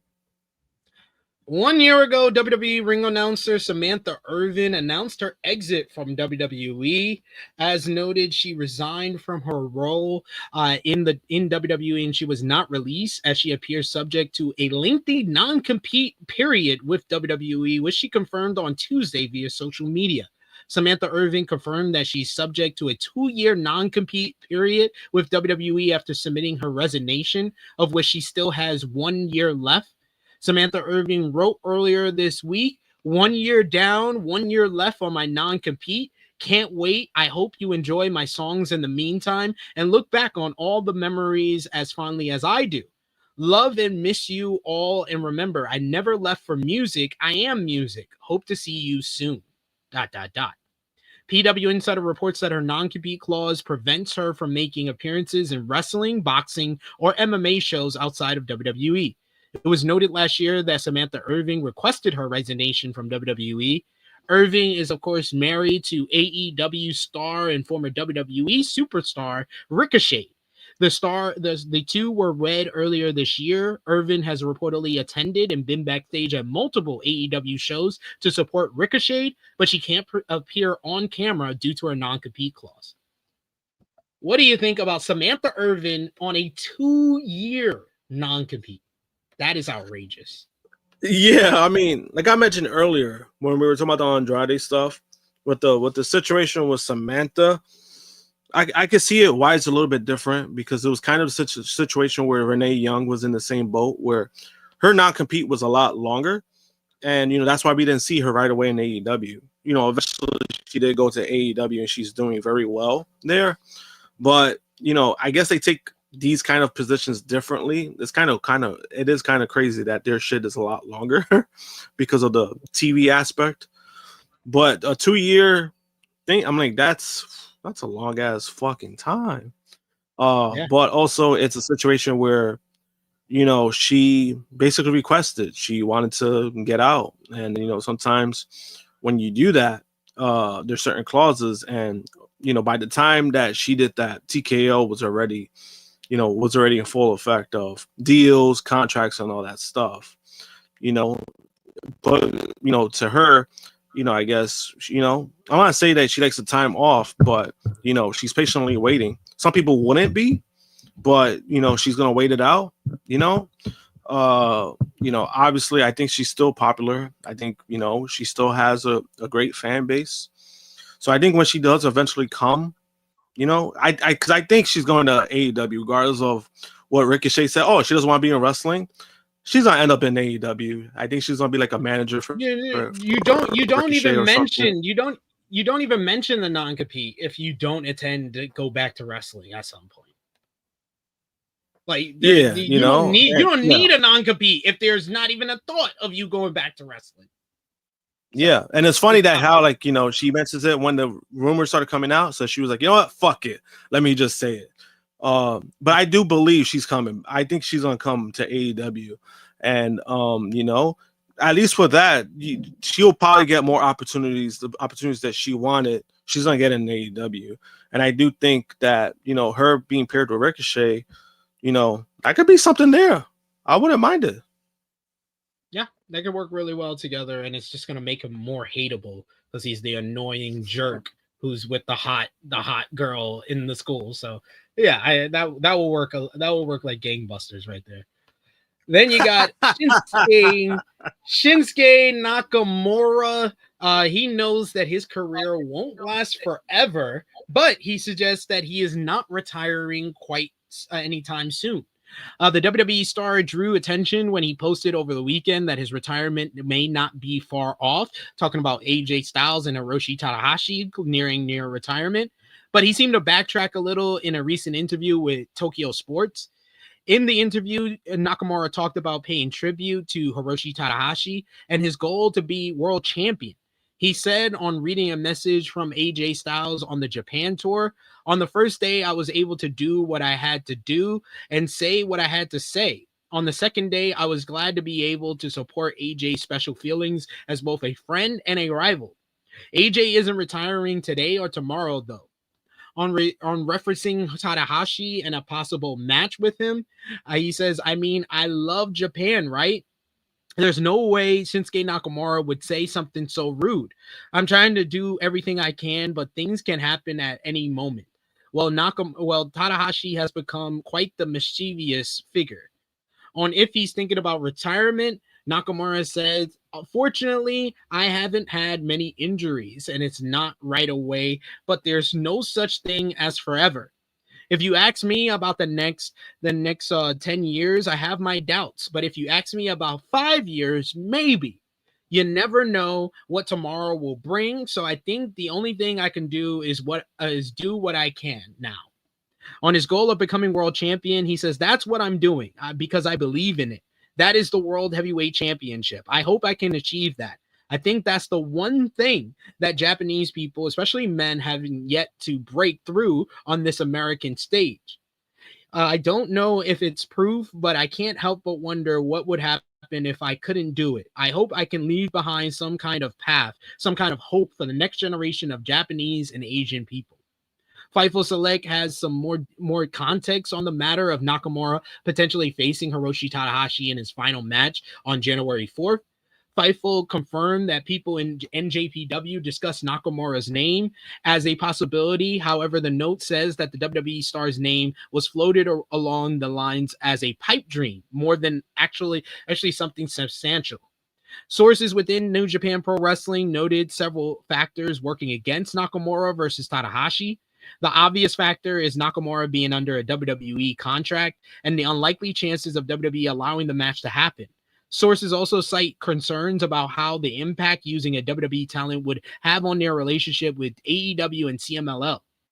Fightful reports that it's not even clear if Nakamura is available outside of WWE. NJPW executives believe that Nakamura actually re-signed last year. However, that has not yet been confirmed. Nakamura returned to WWE TV on October 10th on SmackDown, answering Sami Zayn's open challenge for the U.S. title.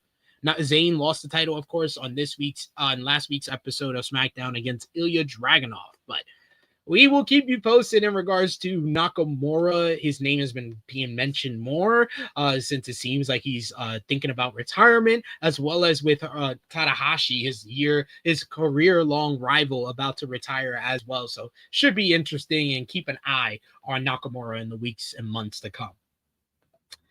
Then you got the whole ESPN deal for WWE. During Tuesday's Wrestling Observer Radio, Dave Meltzer had an update on the ESPN app subscriber numbers for its first month following its launch, which included WWE WrestlePalooza. According to Meltzer, the ESPN app reached 2.1 million subscribers in its first month. Meltzer also revealed that the weekend of WrestlePalooza, the ESPN app picked up 175,000 subscribers. The weekend before the event, it said the app added 80,000 subscribers, and the weekend after was 50,000 new subscribers. Meltzer noted that the fourth weekend following the app's launch had a bigger amount of new subscribers than the third weekend, confirming that the WWE PLE deal made an impact on the ESPN app subscriber base. He estimated that the number of people who subscribed to the app on that weekend, specifically for WWE, was likely between 95,000 to about 125,000 people. Meltzer pointed out that the value is not based on the revenue ESPN gets from the 30 million subscribers to ESPN and the new ESPN service due to their existing cable and satellite deals, as ESPN would already have that revenue even without the WWE partnership. Meltzer explained to this is that the value of WWE is not based on the 30 million people who get ESPN already and can get this thing for free, because ESPN would have all this revenue without WWE. That's the value of the WWE deal, which is $325 million a year, is based on the number of people who subscribe and stay subscribed for a year, specifically because of WWE. He also estimated that if the numbers for later months for ESPN's app viewership stay consistent with the first month, he estimated it would make the value of the WWE deal worth about $35 million a year. Meltzer stated that it's worth $35 million a year. Now they're $325 million a year for $35 million a year of revenue coming from having these WWE events, which is a very, very bad number. Meltzer went on to say that companies making big money streaming investments like ESPN with WWE are losing money on them. But ESPN signed the WWE deal in the hopes that it can reach as many as 50 million subscribers down the line, paying about $30 a month for the unlimited tier. He stated that's why these companies are losing lots of money on this type of stuff, with the idea that down the road, when we get 50 million subscribers paying $30, we'll be able to afford all this. Additionally, Meltzer stated that the value of the WWE revenue to the new ESPN deal, a new ESPN app, was not even close to the value of what ESPN paid to stream WWE premium live events. He said that, however, Meltzer did note that the WWE PLEs will likely still be of more value than the UFC streaming deal for Paramount Plus, which is valued at $1.1 billion. Meltzer predicted it to be a giant money loser. Meltzer concluded that while it's good for companies like WWE and sports leagues to be in a position to pull off big money deals, so many streaming services want to launch their services with their content, and the streaming content providers are losing lots of money doing this type of business. Those numbers do not spell success for this ESPN deal. You're getting paid $325 million a year, and you're giving back $35 million a year of revenue. This is starting to sound like the Fox deal all over again. I mean, I'm not really surprised by it. Just because it's, with WWE, they tend to do this where, I think what it was that, WWE, their highest pitch is, we're the hottest brand, and the people want to cash in the boom period. ESPN wanted to cash in on the boom period for WWE, and I just even when I saw the numbers of it, like the numbers that they got, it's good for WWE because they're getting that money. But as far as an investment for the company that's producing it, it's not going to be a good turnout. Even to an extent, even Netflix for WWE, they're getting that deal alone, I think, was $500 million a year to produce Raw. That's a big fucking number, and I just don't see how realistically, like, what's the investment off of that. Netflix usually invests on certain things like TV shows, and they cut it after one season. You have a 10-year commitment with this company. That's scary. That's scary that you did that. And as far as because I did see Chase's comment, it didn't go because WWE wanted to sell the PLE separately, which is still, again, it's a smart move for them because they're making more money off of it. I didn't see Netflix doing it because you're talking about over $800 million of Netflix paying WWE a year just produce content. Yeah, I don't think Netflix was going to go that far. They're already doing it far with Raw. I don't see them. I didn't see them going that far with PLEs. No, it didn't make any financial sense for them to do that. Chase says WWE is good at selling false goods. The problem is ESPN only has one thing WWE fans care about, which is PLEs. But ESPN don't realize most wrestling fans want more than just PLEs, and unless someone loves NBA, NFL, or other sports, why would a wrestling fan pay for the app? You also have to take to the account now more than ever that PLEs are not the PLEs they once were. They are a very much a homogenized version of PLEs. You don't get as many matches. You get more ads now more than ever that you've ever gotten on professional wrestling television during a PLE. And just the experience is not always pleasant for those who are sitting down at home watching the show, because it feels like you're not getting enough, or something is missing with WWE PLEs nowadays. Yeah, and to Chase's point, honestly, he's actually not wrong when it comes to wrestling fans, because somebody like me and you, like, we watch almost everything. Like, we watch sports, we watch wrestling, right? So we're kind of like in a minority of that. But in the sense of wrestling, there are a lot of wrestling fans that I know who only their content is wrestling. They watch wrestling, they enjoy wrestling. They know absolutely nothing about sports. They don't watch sports, they're not into sports. So for them to try to have this app that you gotta pay $30 a month, I just don't see that. I don't see like them doing that. There are gonna be hardcore fans who did it, obviously, but it's that big margin of fans where it's like, do I feel like this is a real benefit?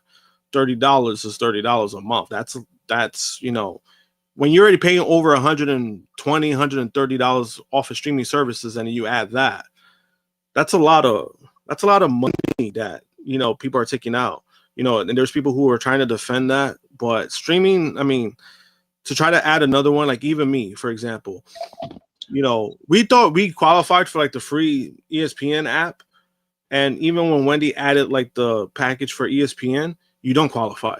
So even a lot of that shit was a lot of, like, I don't want to say false advertising, but there's a lot of discrepancies within that is like, all right, they're gonna try to make you pay the $30. And somebody like me, I'm not going to pay the $30 because I don't want to pay $30 because I'm not going to probably use the app a lot. So yeah, it's a fucking situation where WWE got their money. They're going to be set for a while, but as far as investments, I just don't see ESPN, even like when the deal's running up, I don't see them re-upping. If this is true. No, definitely not. Like I said, this sounds like the Fox deal where it was just a 5-year deal. That's it, because they didn't make the money that they gave them. WWE Raw this week, Monday show. The show featured Braun Breaker, Bronson Reed, and Paul Heyman of the Vision interrupting GM Adam Pearce before he announced that Seth Rollins has been stripped of the World Heavyweight Championship after their attack last week. Pearce then announced that there would be a battle royal to determine who will face CM Punk for the title at Saturday night's main event. Breaker then made Pearce say please before giving back the World Heavyweight title to him. This led to Pearce removing Breaker and Reed from the Battle Royal, and Heyman running into Becky Lynch backstage, who warned him that Seth Rollins is coming back to kill everyone who he surrounds himself by.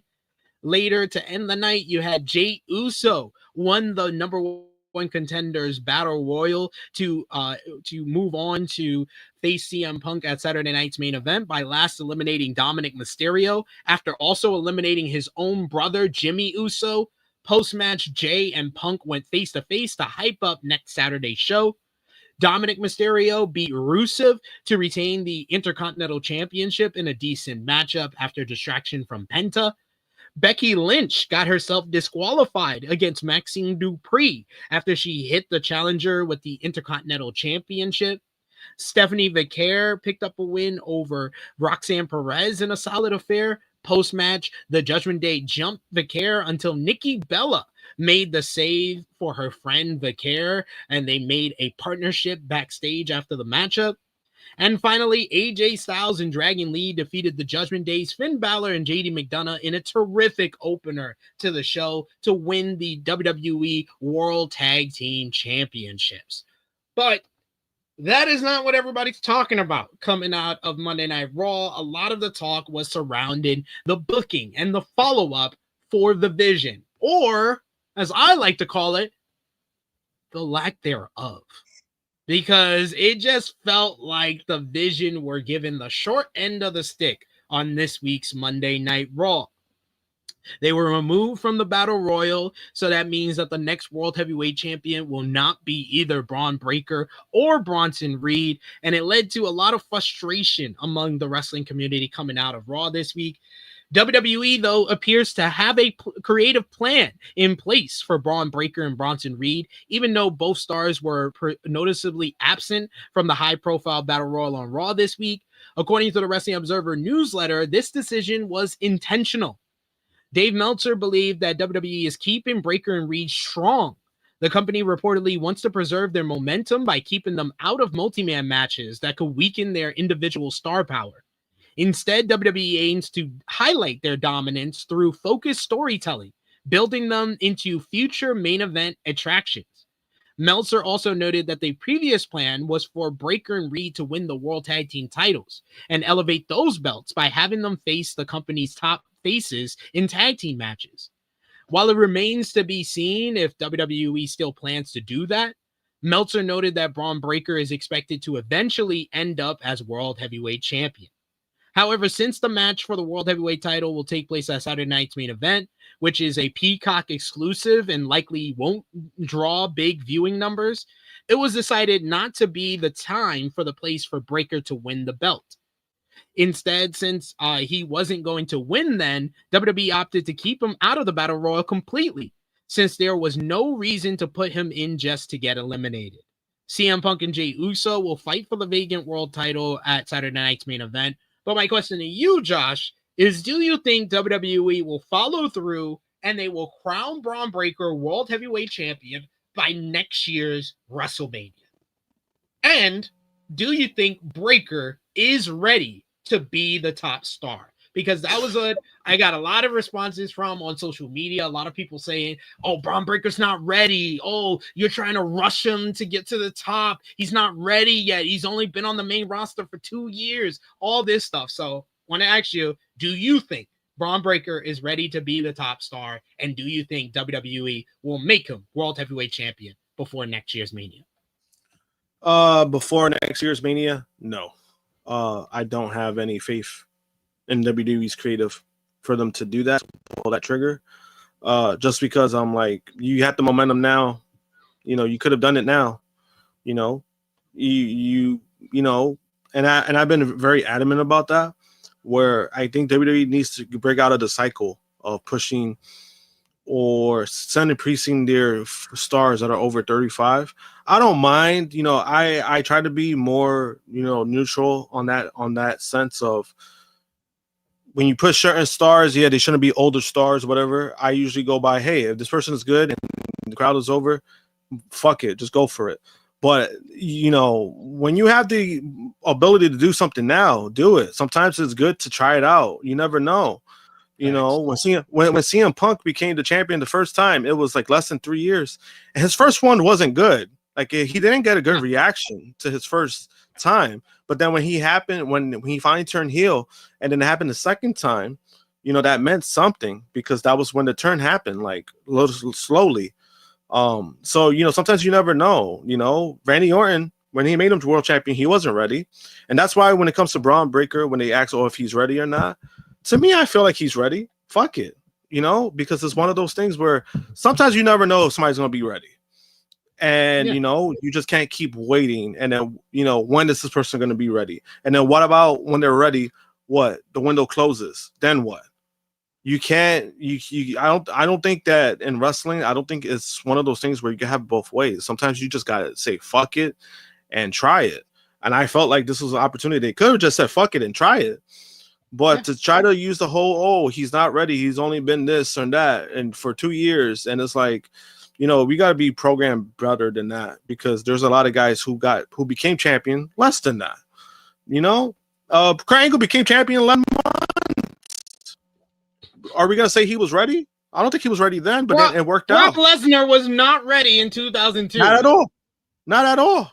He wasn't, and he was. And the thing with Brock Lesnar was that Brock Lesnar's appeal was his looks, was his athleticism and his looks. And as what's far, Bron Breaker's appeal? His it's looks, just- like Bron Breaker was he's a so better talker. Brock.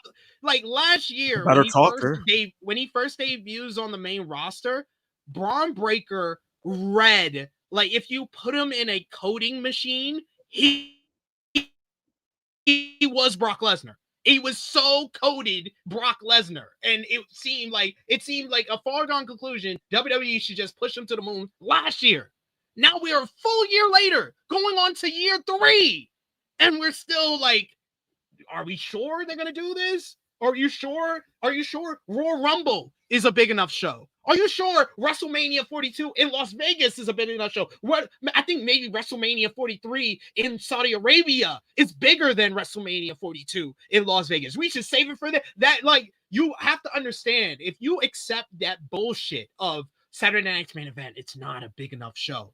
We're going to do John Cena's retirement on Saturday Night's Main Event. We're going to do Goldberg's retirement on Saturday Night's Main Event. We're going to have inaugural champions being crowned on Saturday Night's Main Event, but Bron Breaker being world champion, Saturday Night's Main Event's not big enough for that. We're waiting for a bigger show.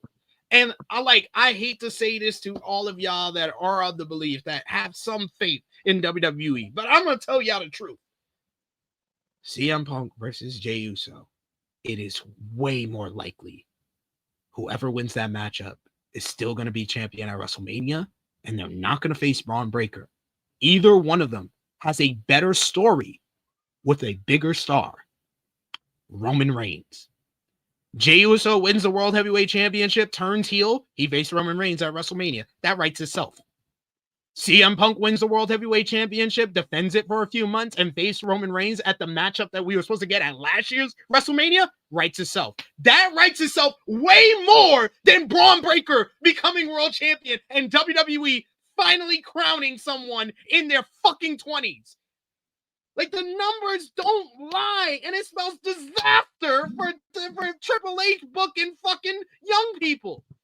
He has not booked one 20-year-old world champion in the past 3 years. The average age for a world champion in his time as the head of creative, is 41 fucking years old. That is nearly 10 years older than the average age of the peak time in this goddamn company when Vince McMahon was running things in the Attitude Era, and the average age was 32 years old. Yep. You know what I'm saying? And that's been a problem, right? And, you know, even the whole thing when it happened where it was Jey Uso and Punk, and that got like confirmed like while the match happened, I was like, oh boy, like this is not going to get a good reaction. And then guess what? It wasn't a good reaction.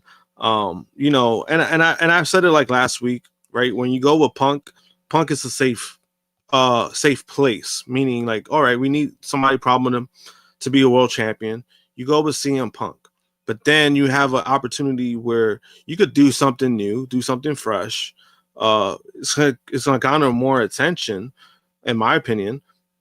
You know, you could have done it. You could have done something, because that reaction, even on their videos, how many times has Jey Uso has gotten the thumbs downs reaction that's close to 100K? And we're just about to talk to that, so that's a perfect transition point to talk about that shit, because there's another side of this where it seems that WWE fans don't like main event Jey Uso. And listen to what I am saying. I am saying WWE fans don't like main event Jey Uso. They like Jey Uso. They don't like main event Jey Uso, because yet again, another video has dropped with multiple dislikes. The video of Jey Uso winning the world title shot on Raw this past week got the attention for its number of dislikes, but WWE isn't worried about it per a new report. As noted, he won the Battle Royal to face CM Punk at Saturday Night's Main Event next Saturday. It was reported earlier this week that the YouTube video received 64,000 dislikes compared to 13,000 likes. YouTube does not make dislikes public, hiding them back in 2021. Instead, users have to use third-party browser extensions to reveal the dislikes. According to Fightful Select, dislikes are not something WWE generally takes seriously. The report notes that WWE sources have previously questioned the validity of dislikes due to the fact that they require third-party extensions to see. It's important to note that dislikes are not an exact count, rather extension estimates the number of dislikes based on their own user base. That leads into obvious concerns about the accuracy of those numbers for a number of logistic reasons. Fightful Select adds that, accurate or not, sources have indicated that the dislike count does not affect booking plans going forward. Saturday night's main event takes place on November 1st at the Delta Center in Salt Lake City, Utah. So my question to you, Josh, do WWE fans hate main event Jey Uso? You had the Royal Rumble video, you had the botch video during the build to WrestleMania, his WrestleMania title win video, and then this of him winning the world title shot are just massive amounts of dislikes. Like, I do find it funny that when Triple H can work it to his advantage, the social media reaction to like a YouTube video with massive dislikes, when he was able to use that to his advantage with The Rock challenging Roman Reigns last year, it became a big thing and it changed the creative plans. But when it's against what Triple H is booking, we don't take that into account. That's not important. I find the double standard quite funny. I know, and that's something that I did see. I spoke to somebody about, because I think I made that post. I shared that screenshot where I saw those dislikes, and I made a post on my Instagram story where I said, fans, they love doing the yeet with Jey Uso, like they love doing that. They love him being the hype man.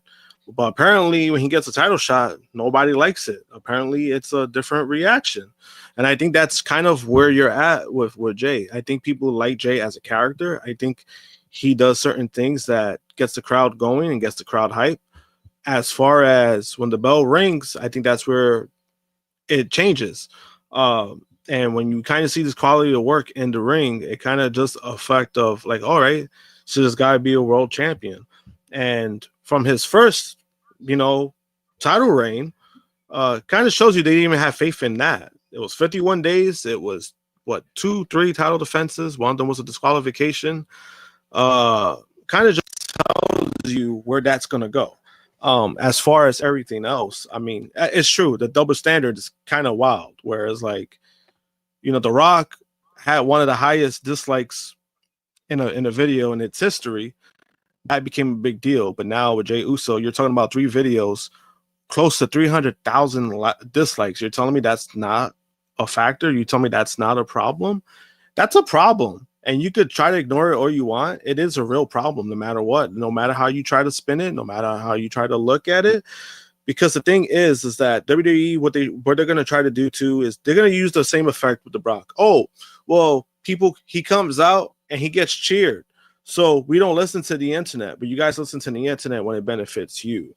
When you guys were in your highest boom period last year, you nothing was against you guys on the internet. But now all of a sudden, when it's against you, it's we don't care about that stuff. That stuff is not real. The internet is not real. So it's like, that's all, and that's been the biggest turnoff I've had with WWE for a long time, like the last 2 years. Where it's like, you guys love it when you get praise, you get your dick sucked, but now all of a sudden you're getting valid criticisms. It's don't listen to, you're a fan, you have no opinion, watch the show and enjoy it. And yet we're getting the same shit every fucking month now from you guys. We're getting shit that's fucking mid at this point. And then, you thinking that putting Jey Uso is like the solution to things. I feel bad for the guy because I generally do like Jey Uso, but it's the fact that, the guy, I do believe he's trying. It's not like it's a situation where Jey doesn't give a shit. I do believe he's trying. And I do understand that you're putting him in a situation because, he's kind of in this sense where it's like kind of like turning heelish, but he's not heel yet. And I understand that you're trying to do something different. And, that was one of the best storylines going on in Raw was his change, like the stuff that he's been doing. That's actually been one of the positive things on Raw, in my opinion. But now you're putting in a situation where it's like, all right, you could have done something different. You could have put Braun, and now you're putting Jey again. You're setting this man up for failure. And now you're giving more of a reason of Rikishi talking more shit the way that he's been doing. Always the goal. Make Rikishi talk shit. Then you got they've been dealing with a lot of recent injuries in WWE. Most notably, Jacob Fatu and Seth Rollins being out of action for the immediate future, which at least doesn't seem to be the case with Rollins working through injury like he has in the past. Some observers have suspected that the War Games match set for Survivor Series might need to change. War Games matches traditionally have teams of anywhere between 3 and 5 participants on each team of the submit or surrender cage match. However, we don't often see 3, and that might feel like a letdown. Unless anything happens to Roman Reigns, CM Punk, Braun Breaker, or Bronson Reed, however, they're still probably going to be in that matchup, per Dave Meltzer in the latest Wrestling Observer newsletter. In the latest Wrestling Observer newsletter, Meltzer wrote, "Since many have asked, as of press time, the men's War Games matchup was still a Punk and Reigns team against the Vision-led team. Some thought that with all the injuries that it would be changed to the Wyatts versus the MFTs, since they are clearly doing a multi-person program there as well. Even if the main event roster feels a bit shallower right now, there are other options. Survivor Series can serve as a launching pad for new names and big surprises, as it notably did in 1990 for The Undertaker. A mystery partner on either side could be just the ticket to call up someone ready for the main roster. Meanwhile, WWE star Austin Theory has been mentioned in plans for Survivor Series, and he seems to be on the verge of a creative resurgence. Sources close to WWE have indicated that Theory continues to have a strong internal support and could soon return to television as part of a renewed push. Reports initially suggested that Theory was considered as the newest member of the Vision, comprising of Seth Rollins, Braun Breaker, Bronson Reed, and Paul Heyman. He was reportedly set to debut ahead of Survivor Series War Games 2025. However, these creative plans shifted after Rollins suffered a long-term shoulder injury, forcing WWE to rework the stable's direction moving forward. Despite these creative changes, eternal discussions regarding Theory's comeback have apparently remained active.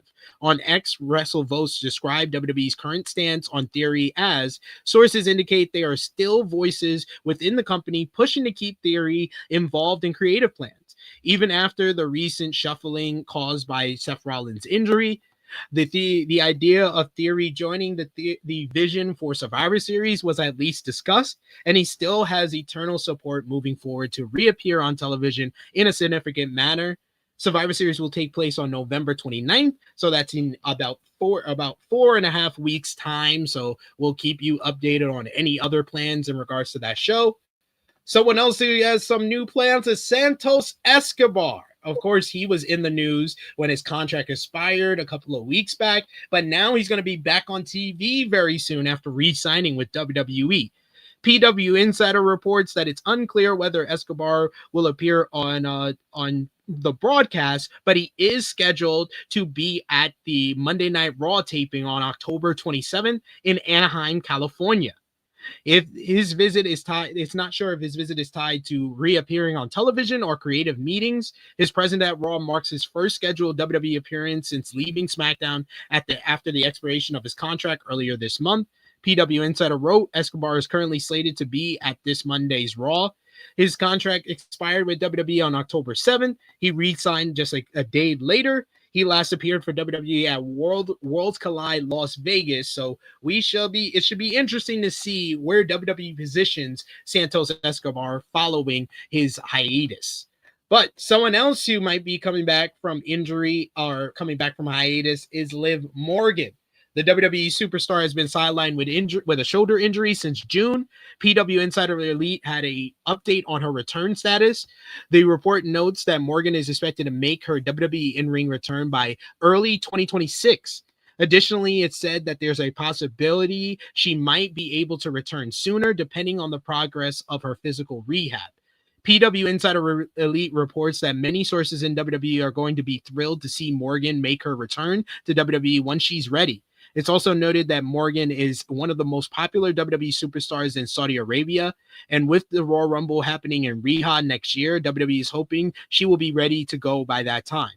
PW Insider also speculates that WWE will want to keep her return as secretive as possible to get the biggest possible reaction from the crowd. But then again, now that this report has surfaced, fans might be anticipating her return at the Royal Rumble 2026 now. WWE has yet to confirm when she will make her return, but Fightful Select said that the optimistic target is early 2026. Speaking of Liv Morgan, the alleged stalker that was arrested involved in a stalking case will not go to trial until early next year, so she'll be very busy to start next year. As reported back in June, a Canadian man named Sean Chen was in Florida after being accused of stalking Liv Morgan. Chen is still incarcerated despite requests to be released as he awaits trial on a charge of interstate stalking. Now, PW Insider reports that said trial won't happen this year as planned. The site reports that an unopposed motion was filed on Friday, asking that the trial be pushed back 2 months. The court originally scheduled the trial for November, but it won't start until the beginning of 2026. He was arrested for interstate domestic violence after he allegedly traveled from Canada to Orlando, Florida, stalking Morgan earlier this year. So just an update on that, but it seems like we are going to be getting Liv Morgan back in time for the Royal Rumble. Do you think that she might win the Rumble next year? It's a good chance if that Saudi crowd loves her. You know, you got a bunch of horny Liv fans who are gonna they're gonna love that for sure. I'll hate it, but that's just me. And the fact that she's the first ever women's crown jewel champion, like you might as well just name her Miss Saudi Arabia at that point. Yeah, she's gonna be like that chick that was there. What was her name? That went viral. That's gonna be lit. Whoa, I don't want to know what they went viral for in Saudi. But oh no, it was just something. Yeah, it was something goofy. It was some woman from Brooklyn who was basically trying to take over Saudi. That's gonna be lit.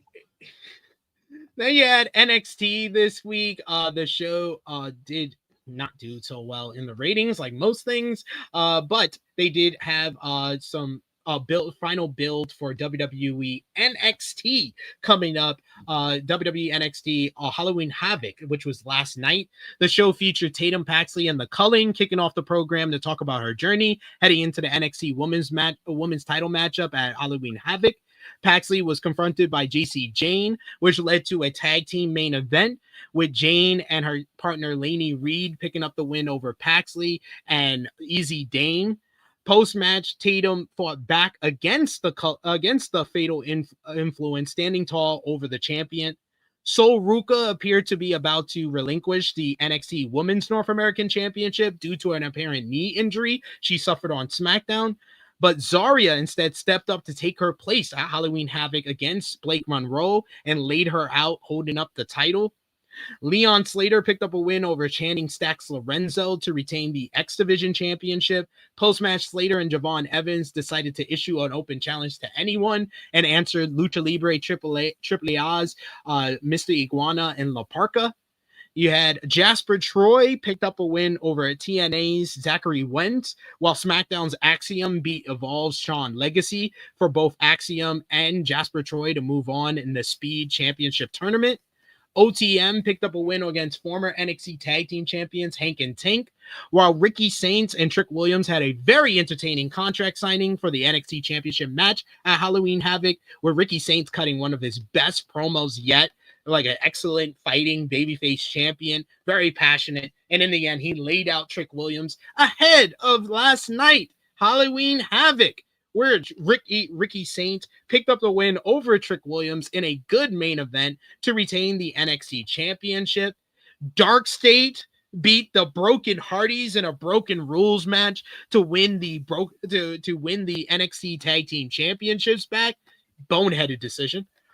Blake Monroe picked up a win over Zarya to capture the NXT Women's North American Championship.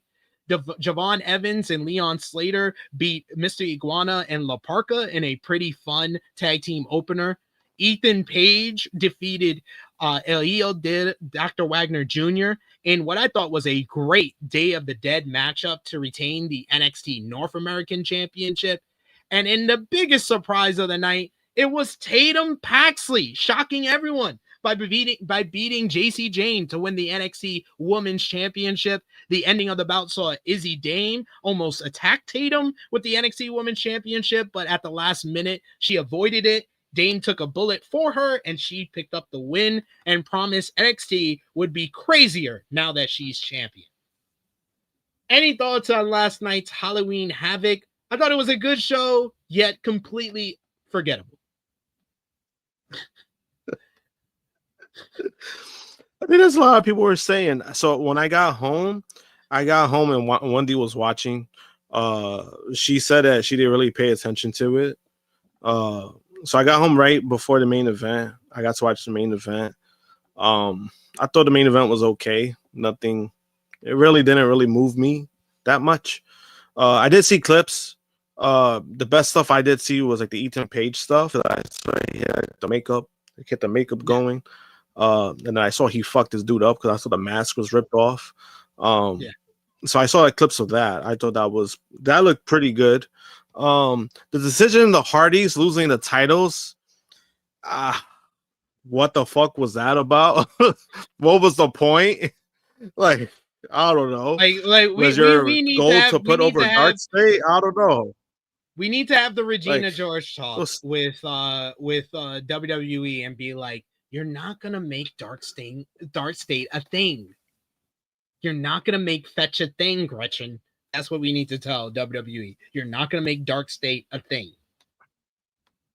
Yeah, I just didn't understand because I'm like, all right, you're putting the titles on the Hardys, and obviously there's some people who weren't like in favor of that. But it's like if you had it going, I mean, you made it a thing. Why didn't you just continue it? You obviously made the move for a reason. So just for Dark State to get the titles back when you know that one of the guys who was in that tag team for the titles is shit in the ring. I don't know. I didn't understand the move. And then for Paxley winning, I mean, that was a nice surprise because I did not, if this was FanDuel, I would have been losing my money because I was not going to bet on her. But I thought that was probably the best part. Like that surprise, I thought it was a nice surprise. Sometimes you like that. And I'm like, to go for that at least. Yeah. The Blake Monroe, Zarya stuff, I was kind of just turned off by it. I don't know. I just thought it was good. Like the whole the whole thing was fucking goofy.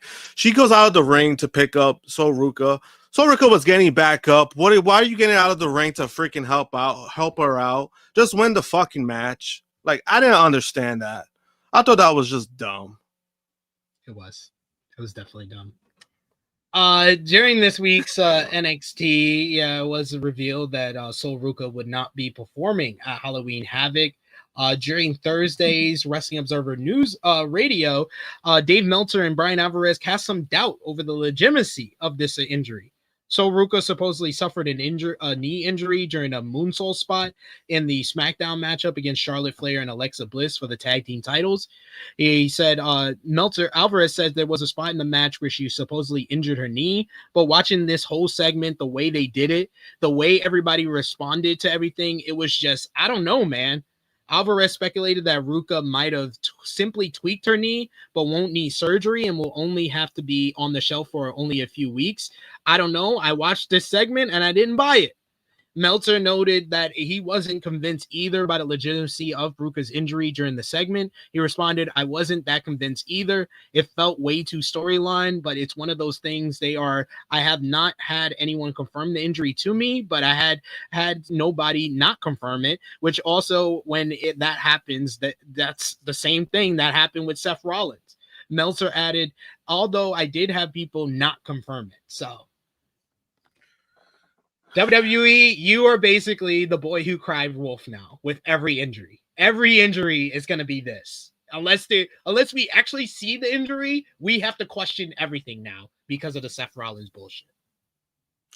Yeah, and so she does have a history of knee injuries. So it's one of those things where it could be real, but then I just don't understand, like, all right, creative wise, this was the best that you could do. I don't know. It didn't look weird. She didn't look that injured, in my opinion. I could be wrong. I'm not a professional. She didn't look injured at all. Like, she didn't look injured. That's why I'm like, what the fuck is this? And then I don't know. I'm just like, this is the best creative tactic you got. You're gonna have to fucking step it up, because this is kind of just it's getting old very fast. Finish off the news, WWE NXTNA news. Yeah, WWE has continued to expand their relationship with TNA, and now they'll be doing a new special, NXT Gold Rush, which is coming up on November 18th and 25th from Madison Square Garden, the theater at Madison Square Garden. This will be further expansion of the TNA NXT relationship, as WWE NXT, TNA, Evolve, and AAA titles will be defended at Gold Rush. The close relationship has raised some questions about how wrestlers involved with the two promotions are paid. Fightful Select reports that TNA wrestlers that appear in NXT are paid per appearance and based on their involvement. For example, wrestlers who are brought in but not used get paid the lowest rate, while TNA wrestlers who actually wrestle at NXT shows who actually get the higher rate, with the highest amount reserved for TNA wrestlers that wrestle in the main event on NXT shows. The TNA wrestlers who are involved in the main event of NXT versus TNA Showdown, for example, got the highest rate of the night among TNA wrestlers. Fightful also notes that they were told by NXT wrestlers who have appeared on TNA shows that they did not receive additional pay for those appearances, though the report adds that they can't confirm that has been the case in all instances. Meanwhile, you have some contracts that are coming up with NXTNA, or TNA specifically. The latest edition of Fightful Select Answers with Q&A with Sean Ross Sapp talked about Rascals and Hardy's contracts. It looks like both teams are in contract years. According to Sean Ross Sapp, the Rascals TNA contracts will be up at the end of the year, while Myron Reed is working without a contract since August. Additionally, Fightful notes that the Hardys' current TNA contracts are scheduled to expire in November. TNA reportedly wants to keep them under contract for a long time to come, but they haven't got down the details quite yet. Sapp also says that he hasn't heard if Matt and Jeff have signed new TNA deals, but he notes that they will both likely get insane money offers to get them on the upcoming WrestleMania 43 card in Saudi Arabia. A new report also had an update on the contract of Mustafa Ali. Fightful Select reports that Ali's contract runs through the end of 2025 as well. Ali's deal is one of a number of TNA deals that expire at the end of the year. The site notes that Ali appears to be keeping his options open at the moment. Ali, of course, had a lengthy run in WWE and has a successful run in TNA, where he's the leader of Order 4 and a former X Division champion. He more recently had an impressive performance against Ethan Page at NXT Showdown. The report notes that Ali was welcomed back to NXT upon appearing there, and that Shawn Michaels has always been a big advocate for Ali. So, do you think Ali will be leaving TNA? I think the Hardys and the Rascals will stay, but I think Ali is the most interesting out of all the contracts that are expiring for TNA right now. Yeah, I actually would agree with that, because I do see a situation where Hardys and Jeff that they would stay with TNA, and especially it benefits them a lot because they're gonna get the best of both worlds. They're still gonna be able to work with WWE while still being heavily pushed with TNA. So I think that would be the smart move for them. As far as Ali, I know he's an individual that cares about his morals. He's a very high moral kind of person. So if he goes back to WWE, he kind of knows what's going to happen in WWE. Like, not a lot is going to change if you go back to WWE. So I think he's a guy that should keep his options open. But I do feel like him maybe staying put with TNA might be the best option for him. Obviously, you know, I wouldn't mind him being AEW match wise. I just don't know what they would have from him creatively. Makes sense. Finally, with WWE, we got WWE Evolve this week, the show after Secession. You had Keanu Carver and OTM picked up a win over the Vanity Project, while Sean Legacy picked up a win over Idris Enofe, and Thea Hale made her Evolve debut, getting a win over Zeta Steel. But that is all for what we missed this week, and we made it to Krssi Love's favorite time of the show, best and worst of the week, match of the week, and moment of the week. Josh, what was your best and worst from this past week? Best of the week? That's a good question. I'm trying to figure out what was the best of the week. Best of the week is I would say I'm gonna kind of give it to a NXT star. This girl winning the women's tag, the women's title, because I didn't expect it. I thought that was the best for me this week. You know, worst of the week. I'm gonna have to give it to this. What's her name again? From that crashed out on Twitter. Sarah Stock. Worst of the week by far. Best of the week, I'll give it to co-best of the week to Persephone and Tatum Paxley. Persephone for winning the CMLL Women's Grand Prix, and Tatum Paxley winning the NXT title last night. And then worst of the week, yeah, Sarah Stock and Chauncey Billups, but mostly Sarah Stock. Moment of the week, I'm going with Sting's return and the Ops turning heel. What's your moment of the week? Moment of the week, I'm gonna go with Sting's return, because I thought the way they did it was pretty badass. Yeah. And then matches of the week, I got 15. Luckily, I didn't include Marigold this morning, because then it would have been 20. But number 15, Chris Statlander and Timeless Tony Storm from WrestleDream. 14, Dorada and Teton versus Cavanario and Defunto from CMLL. 13, excuse me, Ilya Dragunov versus Aleister Black from SmackDown. 12, Conglomeration and Death Riders from Dynamite. 11, John Moxley versus Kyle O'Reilly. Such a good matchup. So smart. 10, CMLL International Women's Grand Prix. 9, Jet Speed and Jurassic Express versus FTR and Young Bucks from last night's Collision.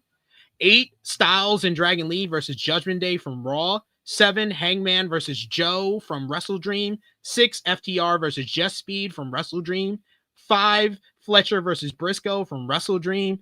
4, Okada versus Bandito from Dynamite. 3, Darby versus Moxley from WrestleDream. 2, Jurassic Express versus Bucks from WrestleDream. Number 1, Brodito, Okada, Takeshita from WrestleDream. What's your matches of the week? I'm gonna go with 3. Number 3, I'm gonna go with Dragunov versus Black. Number 2, I'm gonna go with the Young Bucks versus Jurassic Express WrestleDream. And number 1, the tag title match, Brodito versus Okada and Takeshita.